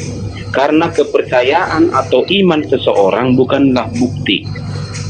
Karena itu tidak nyata. Iman itu atau kepercayaan itu adalah sesuatu yang abstrak. Tidak bisa diadili sesuatu yang abstrak. Hanya bukti nyata yang bisa diadili. Itulah perbuatan. Namun sebaik apapun perbuatan saya, ketaatan saya sampai hari ini, menjauhi larangan Tuhan, menghindari kriminal dan sebagainya, dan penyembahan saya kepada Tuhan, itu tidak dapat memastikan bahwa saya masuk surga atau selamat. Tetap saya menantikan keputusan Tuhan. Itu yang saya maksud Bang Juma. Bukan berarti yang penting percaya aja, nggak usah bebas ngelakuin segala sesuatu. Tidak boleh begitu dalam berprinsip beragama. Ya itu gunanya datang beribadah, melihat firman Tuhan, apa yang diperintahkan, apa yang dilarang. Tetap harus dijauhi yang dilarang, lakukan yang diperintahkan. Karena bagaimanapun yang namanya pengadilan atau penghakiman, mengadili bukti nyata. Yaitu seperti yang Abang jelaskan tadi, perbuatan-perbuatan. Apakah kita berbuat hidup sesuai dengan ajaran yang kita percayai itu, atau menyimpang dari itu? Nah, ajaran di kalian sudah jelas, ajaran di kami sudah jelas, bolehlah kita menempuh ajaran itu masing-masing. Ya, masalah Abang Juma tawarkan tadi, begini indahnya ajaran di kami, kalian tidak percaya, kalian itu termasuk jolim. Ya, boleh-boleh saja menuduh seperti itu. Kristen juga ada yang menuduh Islam, kalian itu begini, domba sesat, ya macam-macam lah tuduhannya. Tetapi kalau apa gunanya kita saling menuduh seperti itu?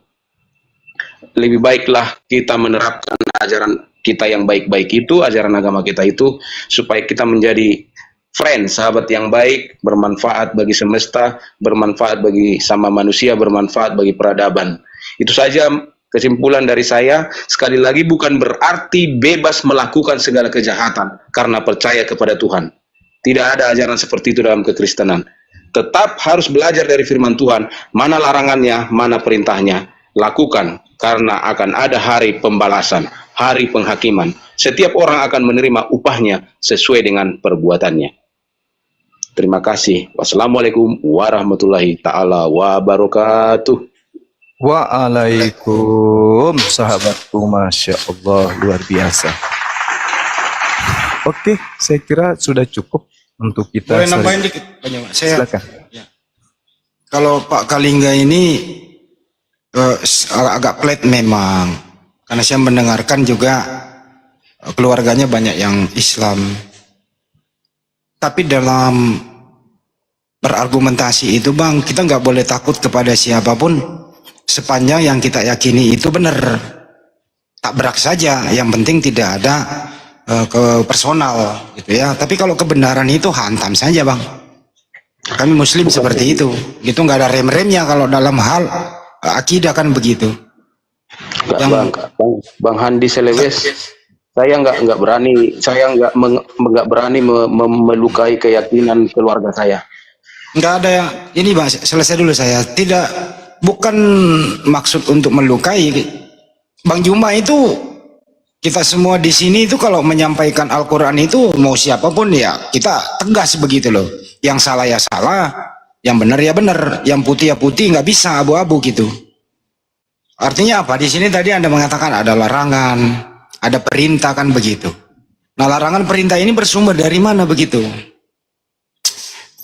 Jangan ragu-ragu menyampaikan kalau Bible Anda itu, apalagi Advent itu benar gitu loh. Sampaikan aja ke umat Islam. Advent yang paling benar loh. Buktinya dia bersahabat. Advent paling benar loh. Buktinya dia nggak makan babi. Advent paling benar loh.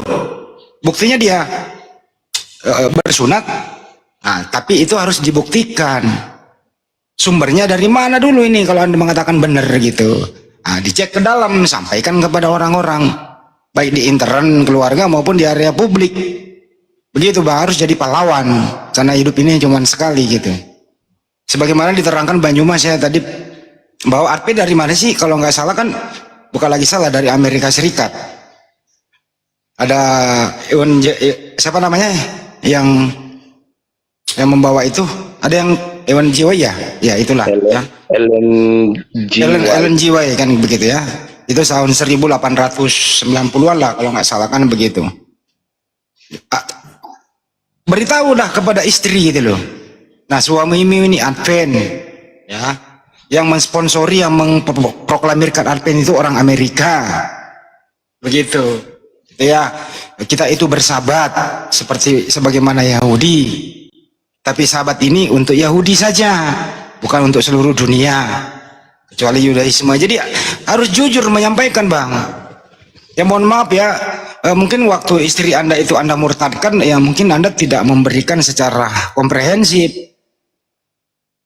Anda kan seorang, maaf ya Bang, seorang sarjana, apalagi udah S2 toh. Kami di sini ya belum nyampe lah Bang, paling kita S1 sih. Itu aja makan dua ngaku satu kan gitu. Jadi artinya apa? Dimanapun Anda berada nggak boleh ada kita abu-abu demi untuk toleransi dalam hal menyampaikan kebenaran itu. Saya yakin, mohon maaf ya Bang ya, ini agak dalam dikit. Saya yakin kalau istri Anda itu bertanya, mungkin Anda nggak menjawabnya secara jujur seperti bagaimana penyampaian Banyuma. Advent itu apa sih? Kan gitu. Sampaikan Bang. Jangan sampai ada unsur-unsur disembunyikan. Nah ini nggak bagus. Jangan sampai ada unsur-unsur misionarisme di dalamnya. Kalau Islam itu mau siapapun disampaikan Islam lo gini loh, terbuka. Mau di area pasar kek, mau di area stadion kek, mau dimanapun Islam itu ya begini gitu loh. Nggak bisa dikamuplasekan tuh Islam. Al-Quran tuh begini gitu loh. Jadi nggak bisa yang ada diumpetin gitu loh. Nah, saya yakin Bang, kali enggak, kalau Anda menyampaikan secara transparan, Advent itu seperti apa, Kristen itu seperti apa, Tuhannya itu seperti apa, dan seterusnya kejadian sampai Wahyu, Anda jelaskan ke istri Anda begitu, saya rasa istri Anda itu mungkin berpikir 1000 kali untuk murtad, mengikuti Advent kan begitu. Ya karena mungkin ada hal-hal yang disembunyikan. Itu yang saya maksud tadi. Apalagi kalau menyuruh membaca Bible dulu, gitu ya Bang ya. Saya rasa kalau seorang Muslim ya disuruh membaca Bible dulu, dia nggak bakal murtad. Tapi kalau dijanjikan janji-janji semu, nah ini yang membuat orang murtad karena mereka ini juga masih awam. Salah kami juga sih semua. Salah kami semua. Kenapa? Karena kami waktu itu tidak mengenal istri Anda. Kenapa dia bisa murtad? Ini juga kesalah kami. Dakwah kami artinya nggak nyampe selama ini begitu. Ya kami mohon maaf ya, sampaikan salam maaf kepada istri Anda yang telah meninggalkan Islam. Ini salah kami, dakwah kami nggak nyampe ke dia. Gitu loh. Ada yang berhasil. Keberhasilannya ini juga Anda harus terus terang bahwa setelah Anda masuk Kristen, ini loh datanya di Bible, Amsal misalnya, terus Kidung Agung misalnya. Ya saya rasa kalau dibacain itu mikir loh menjadi Advent kan gitu. Ini loh Tuhan kita dibunuh di tiang salib, terkutuk, menebus dosa kita gitu loh. Jadi disampaikan secara komprehensif. Jangan hanya hal-hal kasihilah musuhmu, ajaran kasih, kita dijamin masuk surga dan seterusnya. Bukan itu yang disampaikan Bang. Ini namanya misi yang terselubung, tapi di dalam akarnya itu, di dalamnya itu nggak dibongkar begitu. Kalau Islam itu dibongkar semua Bang, nggak ada yang ditutup-tutupi itu Al-Quran itu. Kira-kira sih begitu Bang. Sampaikan salam terakhir, sampaikan salam kepada istri Anda yang sudah murtad. Mohon maaf, dakwah kami nggak nyampe ke dia. Itu aja Pak Kalinga, mohon maaf. Islam kalau bicara tuh begitu Pak, nggak boleh ditutup-tutupi. Oke, kira-kira gitu Pak. Makasih. Bang Andi, terima kasih atas sarannya. Tapi saya tidak mengajak dia sebenarnya sih. Dia yang pilih itu. Seumur-umur saya udah 47 tahun sekarang usia saya. Hanya 2 orang dalam hidup saya yang pernah dari Islam menjadi Kristen. Itu pun bukan karena ajakan saya. Ada satu putri dari Ustadz dulu di Tanah Karo, di Brastagi. Begitu kalau kita dari Medan nyampe Brastagi, itu paling awal masjid sebelah kanan. Ustadz Sitompul, putrinya. Karena pernah saya bikin KKR di kampung-kampung di sana, dia datang. Akhirnya dia telepon saya, boleh nggak saya dibaptis Pak Pendeta? Waduh, bagaimana ini? Izin dulu lah ini. Kita ikuti aturan kok. Dan dia sebenarnya dilarang, bahkan dikurung, bahkan nggak dibolehin, tapi dia tetap harus katanya dibaptis. Ya dibaptis. Itu bukan, saya tidak pernah mengiming-imingi orang atau istilahnya menutup-nutupi fakta. Ya udah pelajari. This is the book, the manual book of Christian. This is the Bible. Silahkan telusuri. Kalau kau rasa ini tidak masuk akal, silahkan. Yang mana masuk akal, jalankan. Bahkan anak-anak saya punya anak 4, anak gadis saya sudah 2 kuliah. Mereka saya bebaskan dalam berpikir. Pelajari agama-agama yang ada, mana yang sesuai dengan akal pikiranmu, jalankan.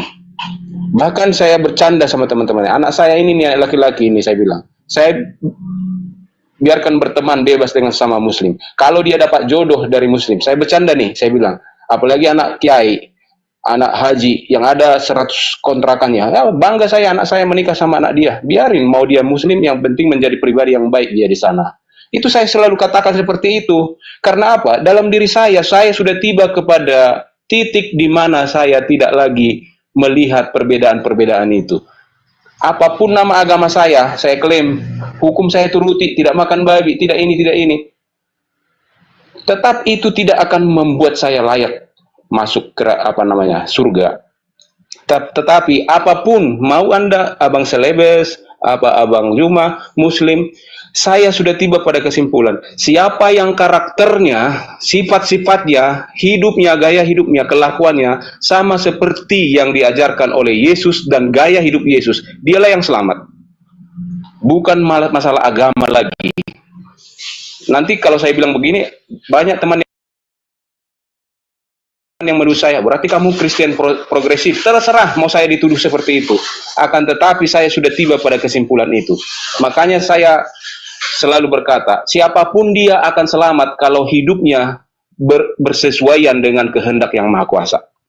Amal ibadahnya sesuai dengan yang dikehendaki yang Maha Kuasa. Sebab bukan dia sendiri yang mengusahakan itu, tetapi Roh Tuhanlah yang bekerja di dalam dia, membuat dia mampu melakukan segala kebaikan yang sesuai dengan yang diperintahkan Tuhan. Demikian Bang, terima kasih untuk semuanya. Selamat sore, saya mohon undur diri. Oke, terima kasih Bang. Kalau Anda masih mau mendengarkan saya, silakan. Kalau mau clear out ya nggak apa-apa. Kalau mualaf itu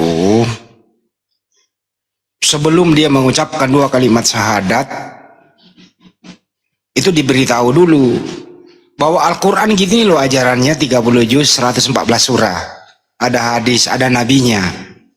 Sebelum Anda disyahadatkan, ya, Anda harus mengikuti seluruh perintah dan menjauhi larangannya. Perintah wajib sholat 5 kali sehari, belum lagi yang sunnah. Larangannya ya sebagai berikut, ya banyak lah ya, haram dan seterusnya begitu. Itu dikasih tahu dulu.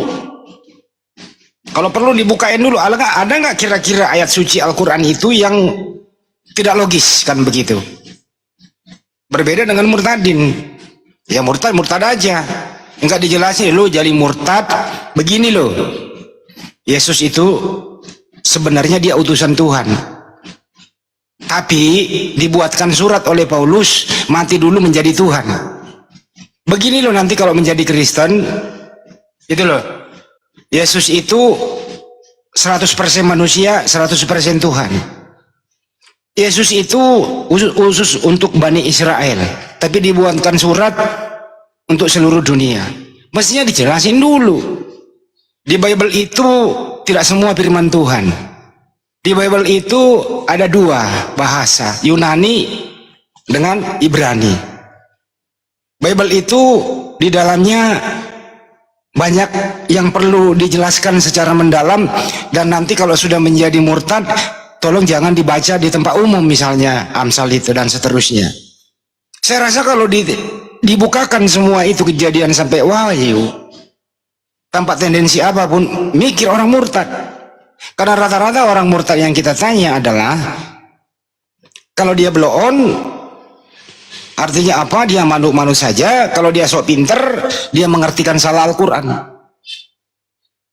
Itu perbedaannya.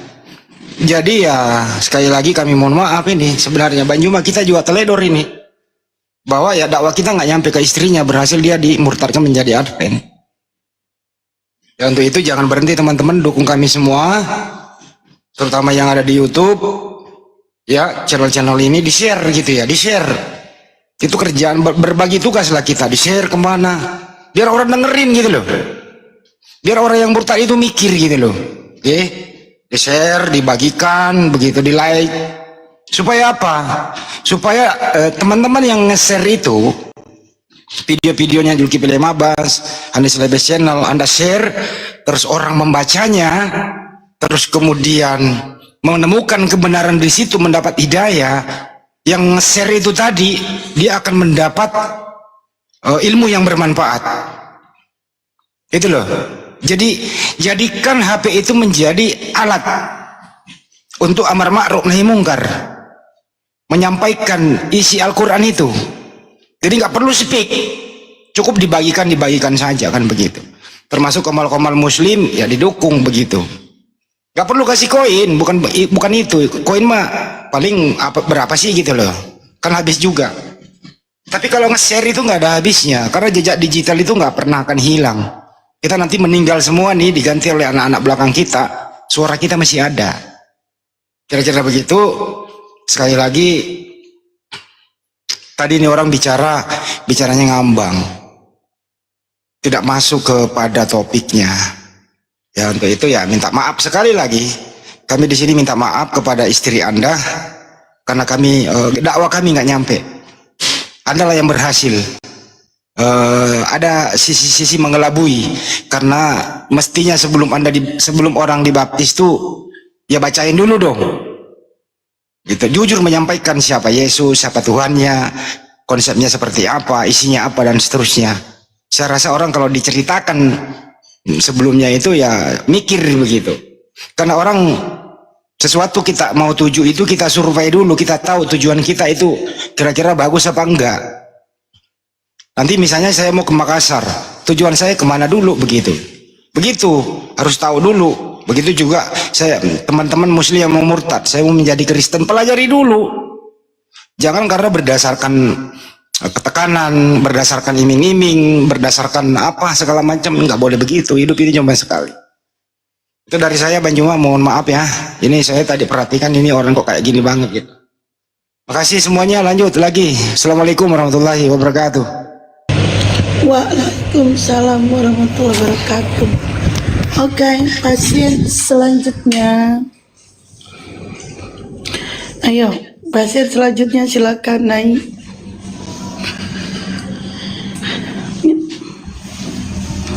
Mana nih Oten?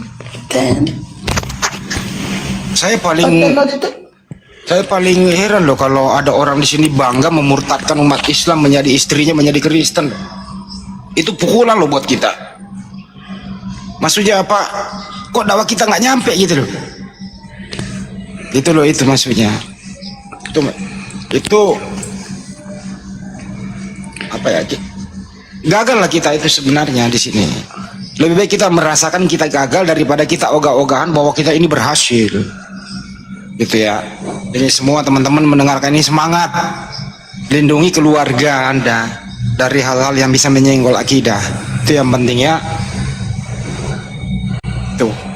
Jangan sampai masa bodoh begitu. Karena demi harta tahta dan wanita, demi harta tahta dan bagian bawah itu, demi harta tahta dan cinta begitu, akhirnya mengorbankan akidahnya ya demi untuk laki-laki ganteng, punya harta kedudukan, akidahnya dijual. Ya sudahilah, hidup ini cuma sekali. Berapa sih yang lu makan sehari gitu? Oke? Itu yang penting di sana teman-teman. Mari kita sama-sama melindungi keluarga kita, lingkungan kita, lindungi Indonesia, saudara-saudara kita dari pemurtadan. Ini yang penting. Harus kerja ekstra ini kita nih. Karena Suaranya kayaknya soundcarenya habis baterai. mic gue mati nih. Soundcarnya habis baterai. Mati dia. Anda tahu nggak semua mereka itu kerja ekstra loh. Kerja ekstra mencari mangsa untuk dimurtadkan. Kita jangan kalah, kita juga harus kerja ekstra melindungi diri kita dan keluarga kita. Minimal punya bahan untuk mengkantor kalau mereka datang ke rumah. Gitu loh, ajak debat dia. Assalamualaikum. Waalaikumsalam warahmatullahi wabarakatuh. Aduh, Silakan Surya. ini tadi ada akun tadi saya lagi live juga bareng Bang Sianipar. Kebetulan tadi beliau agak olok dan sama akun Ketua API gitu, Pak. Jadi beliau menyatakan ada akun Bang Dewa, dia menyatakan bahwa Ketua API ini mengajak perang dengan umat Muslim dan mengolok-olok. Apa gimana Pak? Siapa namanya Bang? Yusuf ya, Yusuf PI. Iya, yang tadi. Yusuf Api. Iya, Ketua API. Oh, Nah, jadi dia mengatakan. Ketua Api mana Bang? Itulah Iya betul, Yusuf Api Surya ini yang orang baru, Berik. Dia orang Oh, baru. dia Yusuf nggak itu tahu. Bang, Yusuf itu. Nggak usah diladeni Bang Surya. Itu orang gila itu Bang. Itu pasien saya Bang. Sekali suntik lagi mati dia Bang, masalahnya Bang. Kemarin dia keburu kabur. Iya, Udah 3 kali suntik itu Bang. Tinggal sekali lagi, pas terakhir dia lari kabur. Pasien saya itu Bang, sorry Bang. saya seperti Saya agama Kristen yang kalau bersih, kita silakan. kumpul seperti ini, saya berharap sih ada bimbingan juga kepada saya juga yang masih bolong-bolong beribadahnya. Perlu bimbingan juga sih ini kadang-kadang. Ya terkait di dalam terkait dengan itu tadi Bang, sebaiknya kita di bawah itu menyimak dulu begitu. Setelah kita paham kemana narasinya, kemana bahasanya, kemana arahnya, baru kalau kita kira-kira bertentangan ya kita naik, kita minta klarifikasi atau gimana gitu. Sempat juga saya tadi emosi lihat akunnya tuh. Ya udah kamu kumpulkan aja, saya bilang. Tapi kamu jangan pakai akun palsu. Kamu kumpulkan. Saya depan, saya bilang. Kumpulkan semua, saya bilang. Kamu udah mengatakan Apalagi Rasulullah. si Tras itu mengolok-olok Bang Juma lagi kemarin dia saya hadapi dia di situ. Rasulullah dikatakannya berzina dengan Oke Bang, udah ya. Saya nunggu hotel ya Bang, Siap. biar ada ruang. Assalamualaikum. Waalaikumsalam. Waalaikumsalam. Silakan Bang Andi, lanjut Bang Andi. Kita gas Ya, kalau untuk si Yusuf, siapa sih namanya? Yusuf ya? Yusuf Api. Ya, dan kawan-kawan itu PI pula. kalau sekiranya ada video-videonya menista begitu ya kirim ke kita. Kita sementara sekarang ini lagi mempelajari kira-kira layak untuk dilaporkan atau tidak. Tim hukum kami itu. Jadi mereka sudah meresahkan sebenarnya. Meresahkan terutama orang-orang baru kayak tadi jadi korban kan begitu. Jadi kalau teman-teman punya videonya kira-kira benar-benar menista, dia monolog begitu, berkongkok-kongkok, ya direkam aja kasih kepada kami supaya ada bahan untuk proses hukum kan begitu. Di samping juga sudah mempergunakan logo yang sudah kami patenkan, logo API kami patenkan disalahgunakan. Lebih banyak data lebih bagus itu sih intinya ya. Daripada naik aja debat, ya mending dengerin aja di bawah, direkam aja udah gitu. Lapor ke kami dan kami akan mengambil tindakan penegakan hukum supaya orang ini ya, bisalah mempertanggungjawabkan perbuatannya. Itu kira-kira ya teman-teman semua. Oke, pasien selanjutnya silakan naik. Ada lagi di bawah ini. Lihat debat Kok Dondi. Jadi kita tutup ini. Kasih linknya di sini dong. Debatnya Kok Dondi. Kasih linknya. Kita rungkatkan room. Kita nonton di sana semua. Yuk. Linknya mana Bang?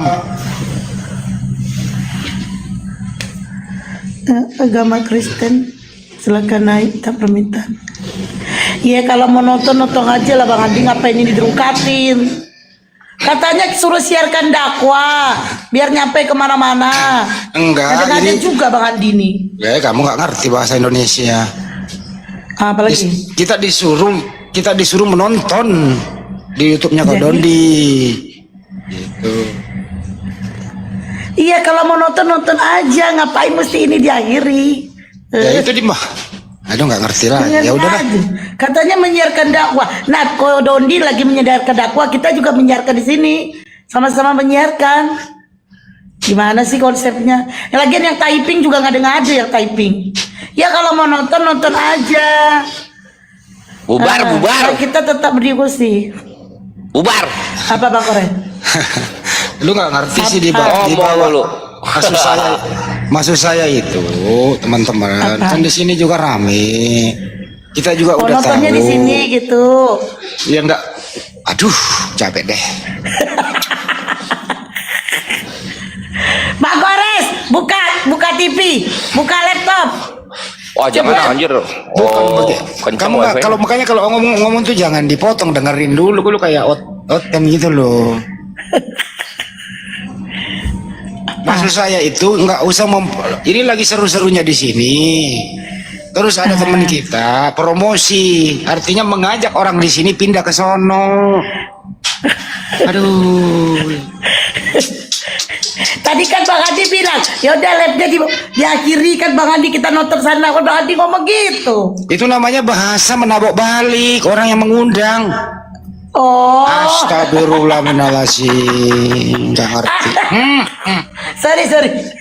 Agak lelet ya Lola. Astagfirullahaladzim.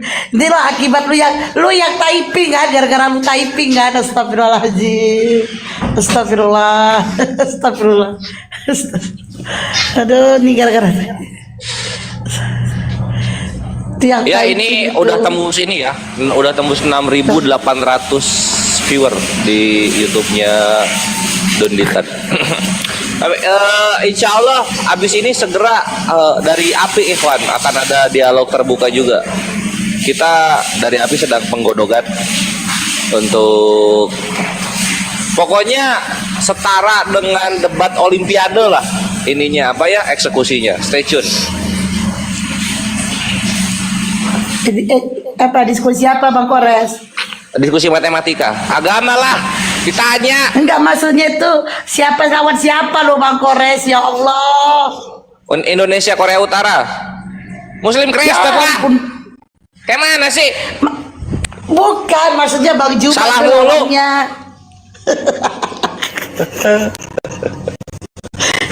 Bang Juma kan lawannya atau Bang Handi. Iya pasti guruna Bang Handi. Pokoknya api lah nanti yang turun.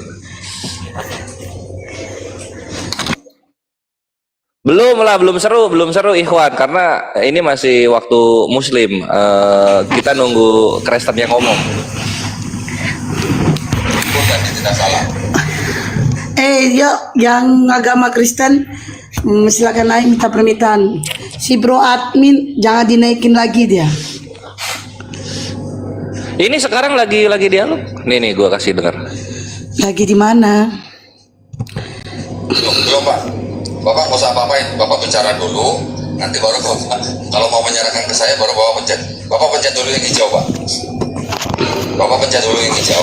Nah, sekarang saya kembalikan ke Bapak baru bicara. Kualitas Esra Suruh apa sih? Udah dibabat sama Bang Nggak ada Juma Bang juga. Handi. Udah dibabat semua. Oh dia pakai. Kemarin udah diskusi sama Bang Juma. Esra Soru kan udah pernah diskusi sama Bang Juma. Iya. Gak Malah ada ilmunya.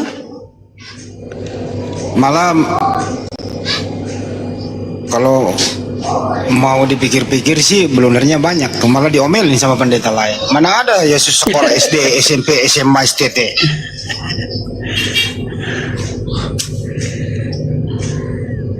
Mungkin biar ngeramein YouTube-nya kali Bang Andi.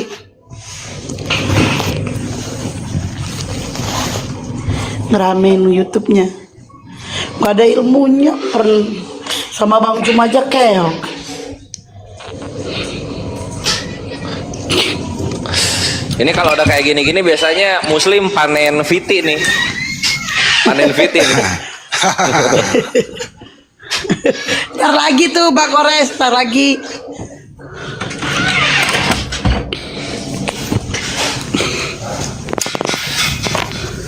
Ah, ini udah mulai ngomong yang bagian Kristen ya. Ntar gue nyimak dulu. Gedein aja lah suaranya. Tuh Bang Juma kayaknya nyimak juga tuh. Pasti Bang lah. Juma lagi bahwa nonton saya itu. menyatakan Kayaknya. perjanjian lama yang Bapak punya itu kan sebenarnya bukan yang Kristen. Pertama, karena Bapak baru bicara ya. Sebentar, Bapak nggak usah pencet apa-apa lagi. Nah, sudah. Silakan. Ya, jadi memang Kristen menganggap bahwa seluruh Yesaya 53 itu adalah untuk Mesias atau Kristus Yesus. Ya, nah, tapi tidak semua harus diartikan secara harfiah. Ya. Jadi justru saya kira Mana dia? jadi yang kita pengen tahu ini adalah bahwa ya, bagaimana tanggapan pihak Silakan Islam naik. terhadap Bang Handi kenapa nggak ikut ke sana Bang Handi? bahwa semua itu untuk Kristus. Nah sebenarnya itu yang kita ingin dengar di bagian awal. Kenapa?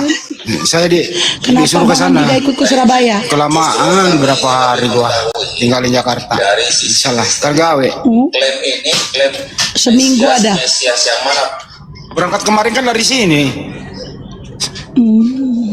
Jesslyn ke sini dulu sama timnya aja. Kau pakai mobil itu. Dari perjanjian baru. Yang Oh tidak pakai cocok mobil nggak ada dengan pesawat. itu sendiri. Pakai mobil darat. Wah pegel. Oh ya. Nah, dari Yesaya 53 ayat 3, ia dihina dan dihindari orang. Benarkah Yesus dihina dan dihindari Kirain orang pakai selama pesawat. hidupnya? Kalau kita lihat Lukas 4 ayat 14 sampai 15, dikatakan bahwa dalam kuasa Roh kembalilah Yesus ke Galilea dan tersiarlah kabar tentang dia di seluruh daerah Seru itu. sama Bang. Sementara itu ia mengajar di rumah-rumah Selesai ibadah di sebentar situ, aja ini. dan semua orang memuji dia. Ya kan, Enggak. Ben? Nggak bisa selesai kalau misalnya kita dialog kayak gini nggak bisa selesai sebentar karena ada moderator kan. Jadi nggak mode nekennya itu di apa ya namanya itu hilang. Efek nekennya tuh hilang karena apa, ada moderator yang membatasi waktu. Jadi misalnya kita udah teken nih, dia dapat terus bagian waktu dia ngomong apa aja bebas, gitu. Bang share Donditan aja, cari Ikhwan Donditan.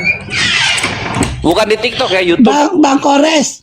Oi, Bang Kores maunya dong mana lebih enak diskusi secara online apa offline?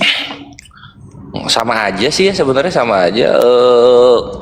Kalau tapi lebih enak offline. Kenapa enak offline? Karena exposure-nya lebih kenceng. Exposure itu daya jangkau kita ke masyarakat. Gitu. Iya, offline lebih enak offline. Kalau online kayak gini, orang-orang juga, ini gambar bergerak apaan nih?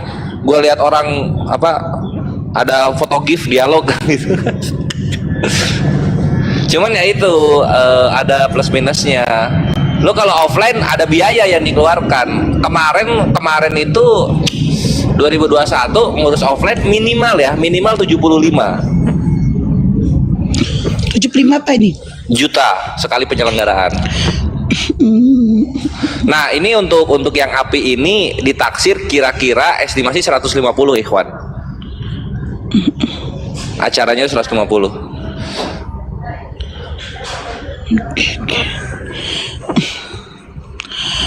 Esra Soru ini Budi Esra Soru ya kan? Iya mas. Oke Nah, teman-teman, ini saya tutup dulu ya. Ya. Kenapa ditutup? Nanti masuk air Bang Andi. Yang kita hindari dari api, terutama dalam acara terbuka itu, kita tidak mau mengundang yang pendeta yang sudah pernah gitu. Nah lebih baik begitu. Kayak Esra Soru kemarin aja dia tidak bisa menjawab pertanyaan Bang Juma. Iya.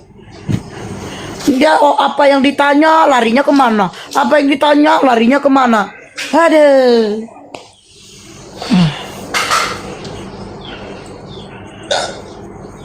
Yang penting jawab. Kalau mereka ini yang penting jawab. Iya penting. Apa dia mungkin nggak denger kali ya? Bang Juma ngomong apa nggak denger kali ya? Soalnya dia nggak Agak menjawab Bang Juma itu misalnya ngomong A B C D, dia ngomongnya J semuanya. Nah, baik. Oh. Kalau begitu kita Mungkin dia nggak dengar Bang Juma bisa ngomong berbicara apa. di sini bahwa jawaban dari Pak Budi ini sepertinya cukup beras. Ini Koh Dondi harus ini dia. Apa namanya? Bukan Koh Dondi sih, maksudnya dari tim Muslim harus ngatur ritme.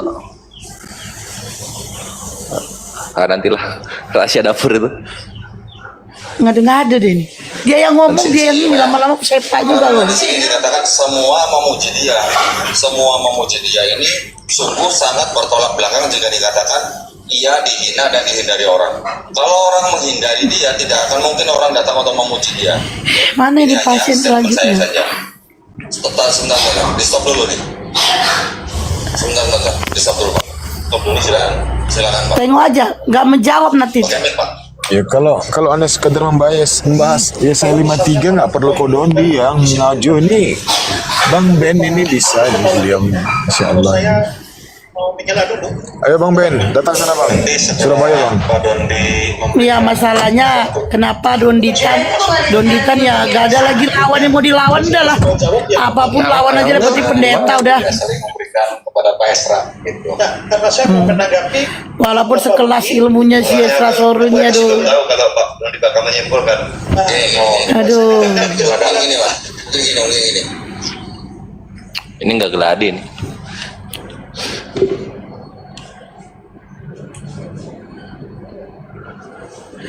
Ayo, mana sini? Pasien selanjutnya.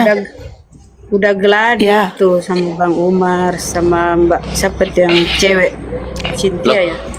Enggak, kalau misalnya udah geladi, pasti nggak akan nanya-nanya ini gimana, itu gimana, ini caranya gunain itu. Mentornya itu ibu ini, ibu siapa tuh yang ahli Ibran itu, ibu Bu Etika. yang perempuan ya, ibu Etika. Ibu Etika tuh yang ini. Oh, tembus 8.500 Ikhwan, mantap, masya Allah. Di mana live-nya itu? Donditan. Di YouTube Bunda Rama. Oh iya. Itu kalau penonton di YouTube banyak itu dapatnya banyak. Karena kalau di YouTube ngejar penonton. Gitu. Raja Raja, pause. Waalaikumsalam. Rolistong menghapus dosa, habis-habisnya kasihan orgil tawaf muter-muter. Iya. Sekalian Kita juga pause. kasihan sama orang gila yang menyepong penis patung. Mana sih? Kores ish. Ya, Baca ya, betul. typing si Kores, ya Allah Bunda Rahma. Oh, mana? Sekalian Pembenci ini, Islam kan dia Kores. menyembah penis dia. Coba lihat Siap. patung Tuhannya itu kan mukanya si orang pembenci Islam ini kan setara sama Kores. penis Tuhan ya. Nah, gitu deh.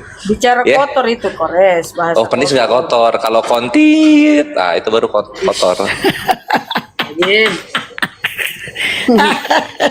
Ya parah, dia udah parah. Nggak tahu itu apa ditegur sama Apipah. Udah dengar sama Apipah itu ditegur. Kemarin dia kemarin dimarahin pipa. Mereka ini di kitabnya sendiri pun ada tuh Yesaya 60, Yesaya 6 nomor 7. Disuruh mencium batu bara yang masih menyala-nyala. Sampai lengket bibir Rex itu. Dosanya dihapus. Apakah sudah berdoa supaya almarhum junjungan selamat? Siapa? Uti Watimena. Ya Uti. Uti mati dia kena prank.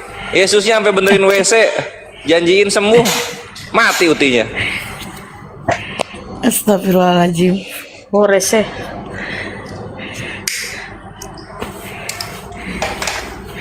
Kemarin malam aku dialog sama Adi Baru Solusi. Anjir, terguncang dia. Aku kasih lihat status Facebooknya Buti. Terguncang dia. Kan dia pertamanya Adi ngomong Barus. kok Adi Baru Solusi. Iya. Iya. Iya kan kalau dialog nggak pakai ayat-ayat gitu kan, dia senangnya ngehayal. Gue ikutin hayalannya gitu. Wih, kena dia di situ. Dia ngobrol soal kalau saya percaya Yesus itu karena karena saya mengalami gitu mujizatnya Yesus dalam hidup saya, gitu dia. Oh gitu, iya, karena setiap saya minta itu selalu dikasih. Lalu ketika Tuhan Yesus bekerja itu, maka hidup saya menjadi berkat. Wah gitu dia bahasanya. Oke lah, siap. Apa yang sembuh? Gue bilang waktu itu sakit begini dan begitu, sembuh, kata. Oh oke. Terus gua gas begini. Kalau gue sih nggak sembuh, nggak duit ya, cuman pernah gue hanya demi gue itu yang harusnya hari Sabtu dibikin balik hari Kamis. Nah gue bilang kayak gitu. Hah, pernah terjadi begitu sama kamu? Iya, tapi nggak gue jadiin argumen, karena kan pengalaman spiritual pribadi nggak mungkin jadi data gitu. Gimana kita ngebuktiin pengalaman spiritual pribadi? Terdiam dia di situ. Terus gue juga diajak sumpah-sumpahan gitu. Nah di sini dia paling kenanya di sini. Terus gue juga diajak sumpah-sumpahan gitu. Adi baru sama temen lu gitu kan. Kores, ayo kita saling bersumpah gitu. Gimana sumpahnya? Ya, kamu bersumpah tentang Tuhan saya bersumpah tentang Tuhan kamu gitu. Nah, kita akan bersumpah. Siapa yang Tuhannya benar, maka yang menghujat Tuhannya tidak akan melihat tahun 2024. Oh gitu kan. Ini aku ceritain ke dia kayak gitu. Nah terus itu udah kejadian tuh Adi Barus. Akhirnya ya udahlah, gua disuruh ngucap duluan, ya udah gua ngucap duluan. Kalau memang Yesus itu adalah Theos dan Tuhan, bukan utusan, silahkan itu Yesus bunuh saya sehingga tidak bisa melihat 2024. Kaget dia kan, terdiam. Terus akhirnya si siapa satu lagi tuh, si Kristen yang ngajak sumpah-sumpahan itu dia. Sekarang giliran saya. Kalau memang itu Allah SWT adalah Tuhan yang benar dan Muhammad itu nabinya, maka saya tidak akan hidup melihat 2024. Dia ngedengerin, Adi Barus tuh ngedengerin banget. Akhirnya jalan 10 hari, kan memang 10 hari sebelum tahun baru. Jalan 10 hari kejadian. Gue naik ke room yang sumpah-sumpahan sambil nungguin siapa namanya? Si yang ngajak sumpah-sumpahan itu. Nah terus Adi Barus, lu tahu pas gua datang di room itu sampai sekarang tanggal 26 2024 itu orang nggak pernah nongol lagi, nggak tahu kenapa. Mati kali. Nah itu gitu. Cuma kan gua nggak bilang mati. Nah oh kok bisa begitu ya si Adi Barus gitu. Nggak ada lagi sama kayak dia. Iya nggak ada lagi sampai sekarang. Cuma gue nggak bilang mati ya, karena kalau mati nggak bisa kita konfirmasi gitu. Kalau misalnya hidup kan enak naik koma terus bilang hidup gitu. Cuma kalau mati ini loh, kalau mati ini gimana konfirmasinya? Nggak mungkin kan keluarganya naik ke TikTok terus ngabarin Ya, suami kalau saya mati keluarganya karena tahu. bersumpah gitu. Udah di situ kaget, langsung apa coba? Yang dia salah-salahin ya, yang dia salah-salahin tuh bukan Yesusnya. Yang dia salah-salahin itu yang ngajak adu sumpah. Oh itu ya, Kores ya. Saya berani jamin dia bukanlah Kristen yang benar. Masuk neraka dia itu. Karena dalam Kristen tidak boleh main sumpah-sumpah gitu dia. Aduh. Coba cari rekamannya, ada di apa namanya di 2023 lah, cari 4 bulan sebelumnya di bawah-bawah Triun Slayer Comment Center. Langsung dihujat. Si Bu Uti juga sama. Bu Uti kan gua kasih lihat, ini Bu Uti. Yesusnya udah datang ke mimpi loh. Menjanjikan dia sembuh. Itu sampai kamar mandi rumah sakit dibenerin sama Yesus. Sampai dibenerin. Tapi ujung-ujungnya mati ya di Barus. Gimana gak makin mantap iman gua bahwa Allah adalah Tuhan yang benar. Yesusnya aja begini. Ngomong A kejadian B. Nah terus si Adi Barus juga gitu. Oh, ya Kores, kamu harus tahu gitu. Kadang kalau orang sudah sekarat itu dia halusinasi. Jadi ini Yesusnya halusinasi. Bukan begitu maksud saya gitu. Bingung dia. Karena gue langsung kasih bukti nyata gitu loh. Gue kasih bukti nyata. Tuhan lu hadir memberikan mujizat kesembuhan ini. Nah ini nih lu makan ini kenyataan yang ada gitu. Yesusnya datang ke mimpi, benerin WC, yang dijanjiin sembuh, tiba-tiba innalillahi. Aduh. Padahal kalau masalah dia diberikan kesembuhan belum mati, ya memang belum takdirnya loh. Nggak usah apa namanya? Gak usah beradu-adu sumpah, gak usah menantang-nantang.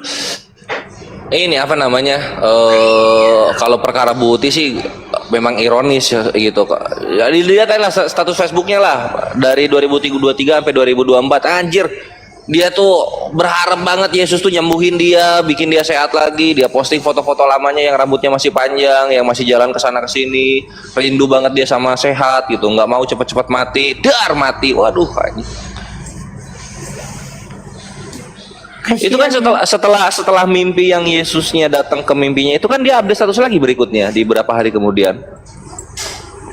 Baru saja saya bahagia karena sudah operasi apalah gitu ya di rumah sakit yang dia bilang panas dinginnya itu sangat dahsyat gitu kan gitu sampai malnutrisi, tapi tiba-tiba di paha saya ada benjolan, terus titik, terus dia ngetik lagi Tuhan kok bisa gitu dia.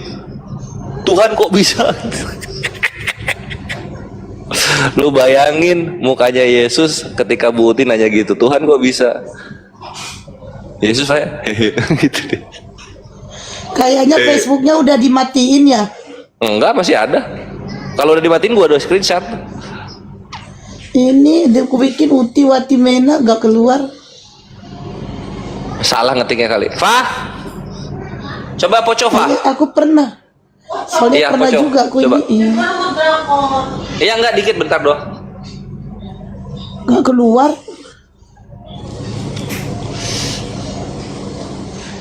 Gak keluar dia.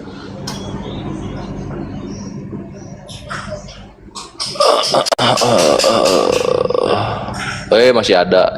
Alhamdulillah data gua. Gua screenshot dulu. Udah ini keluar. Ada kan? Keluar. Ya, nah itulah tuh. OTS sambil boker, baca-bacain statusnya. Yang paling seru sambil boker tuh baca-bacain kayak ginian.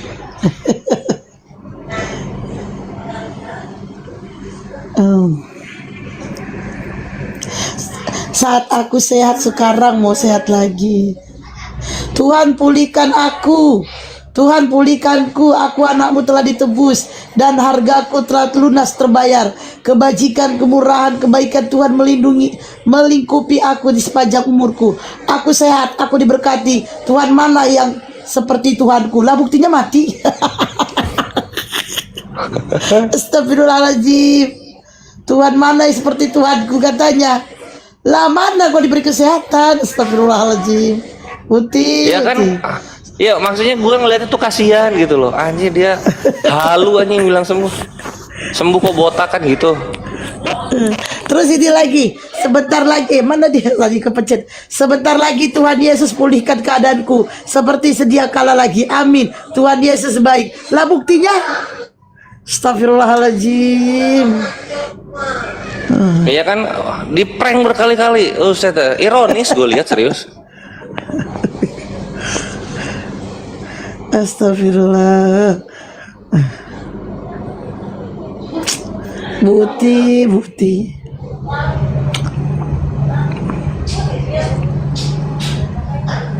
Tapi kalau seandainya dia, inilah saya kita nggak bisa bicara lagi dengan orang yang udah nggak ada ya.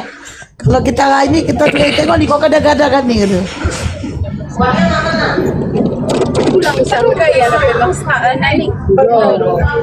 Bang Eri, Bang Eri, Mute aja lah host. kadang nggak bisa di-mute dari sini. bocor. Nggak, maksudnya kalau kan gitu akhirnya kan sibuk. Nah, bantuin mute lah. Enggak, kadang nggak bisa Bang Kores. Dan Yesus Oh. yang akhirnya menjadi perjanjian lama kita Bapa. itu yang saya maksud orang-orang yang lebih baik. Mana Oten nggak berani Yang naik. menerima Yesus sebagai Mesias yang untuk Yesus gitu. Naik Ishak. Bang Kores katanya gini Bang Kores, hati-hati jangan menyebut nama Tuhan dengan sembarang. Kalian tidak tahu resikonya. GBU kata. GBU itu bukan minyak urut ya? Bukan, dia apa gelora Bung Karno. Bung apa? Bung Ucup.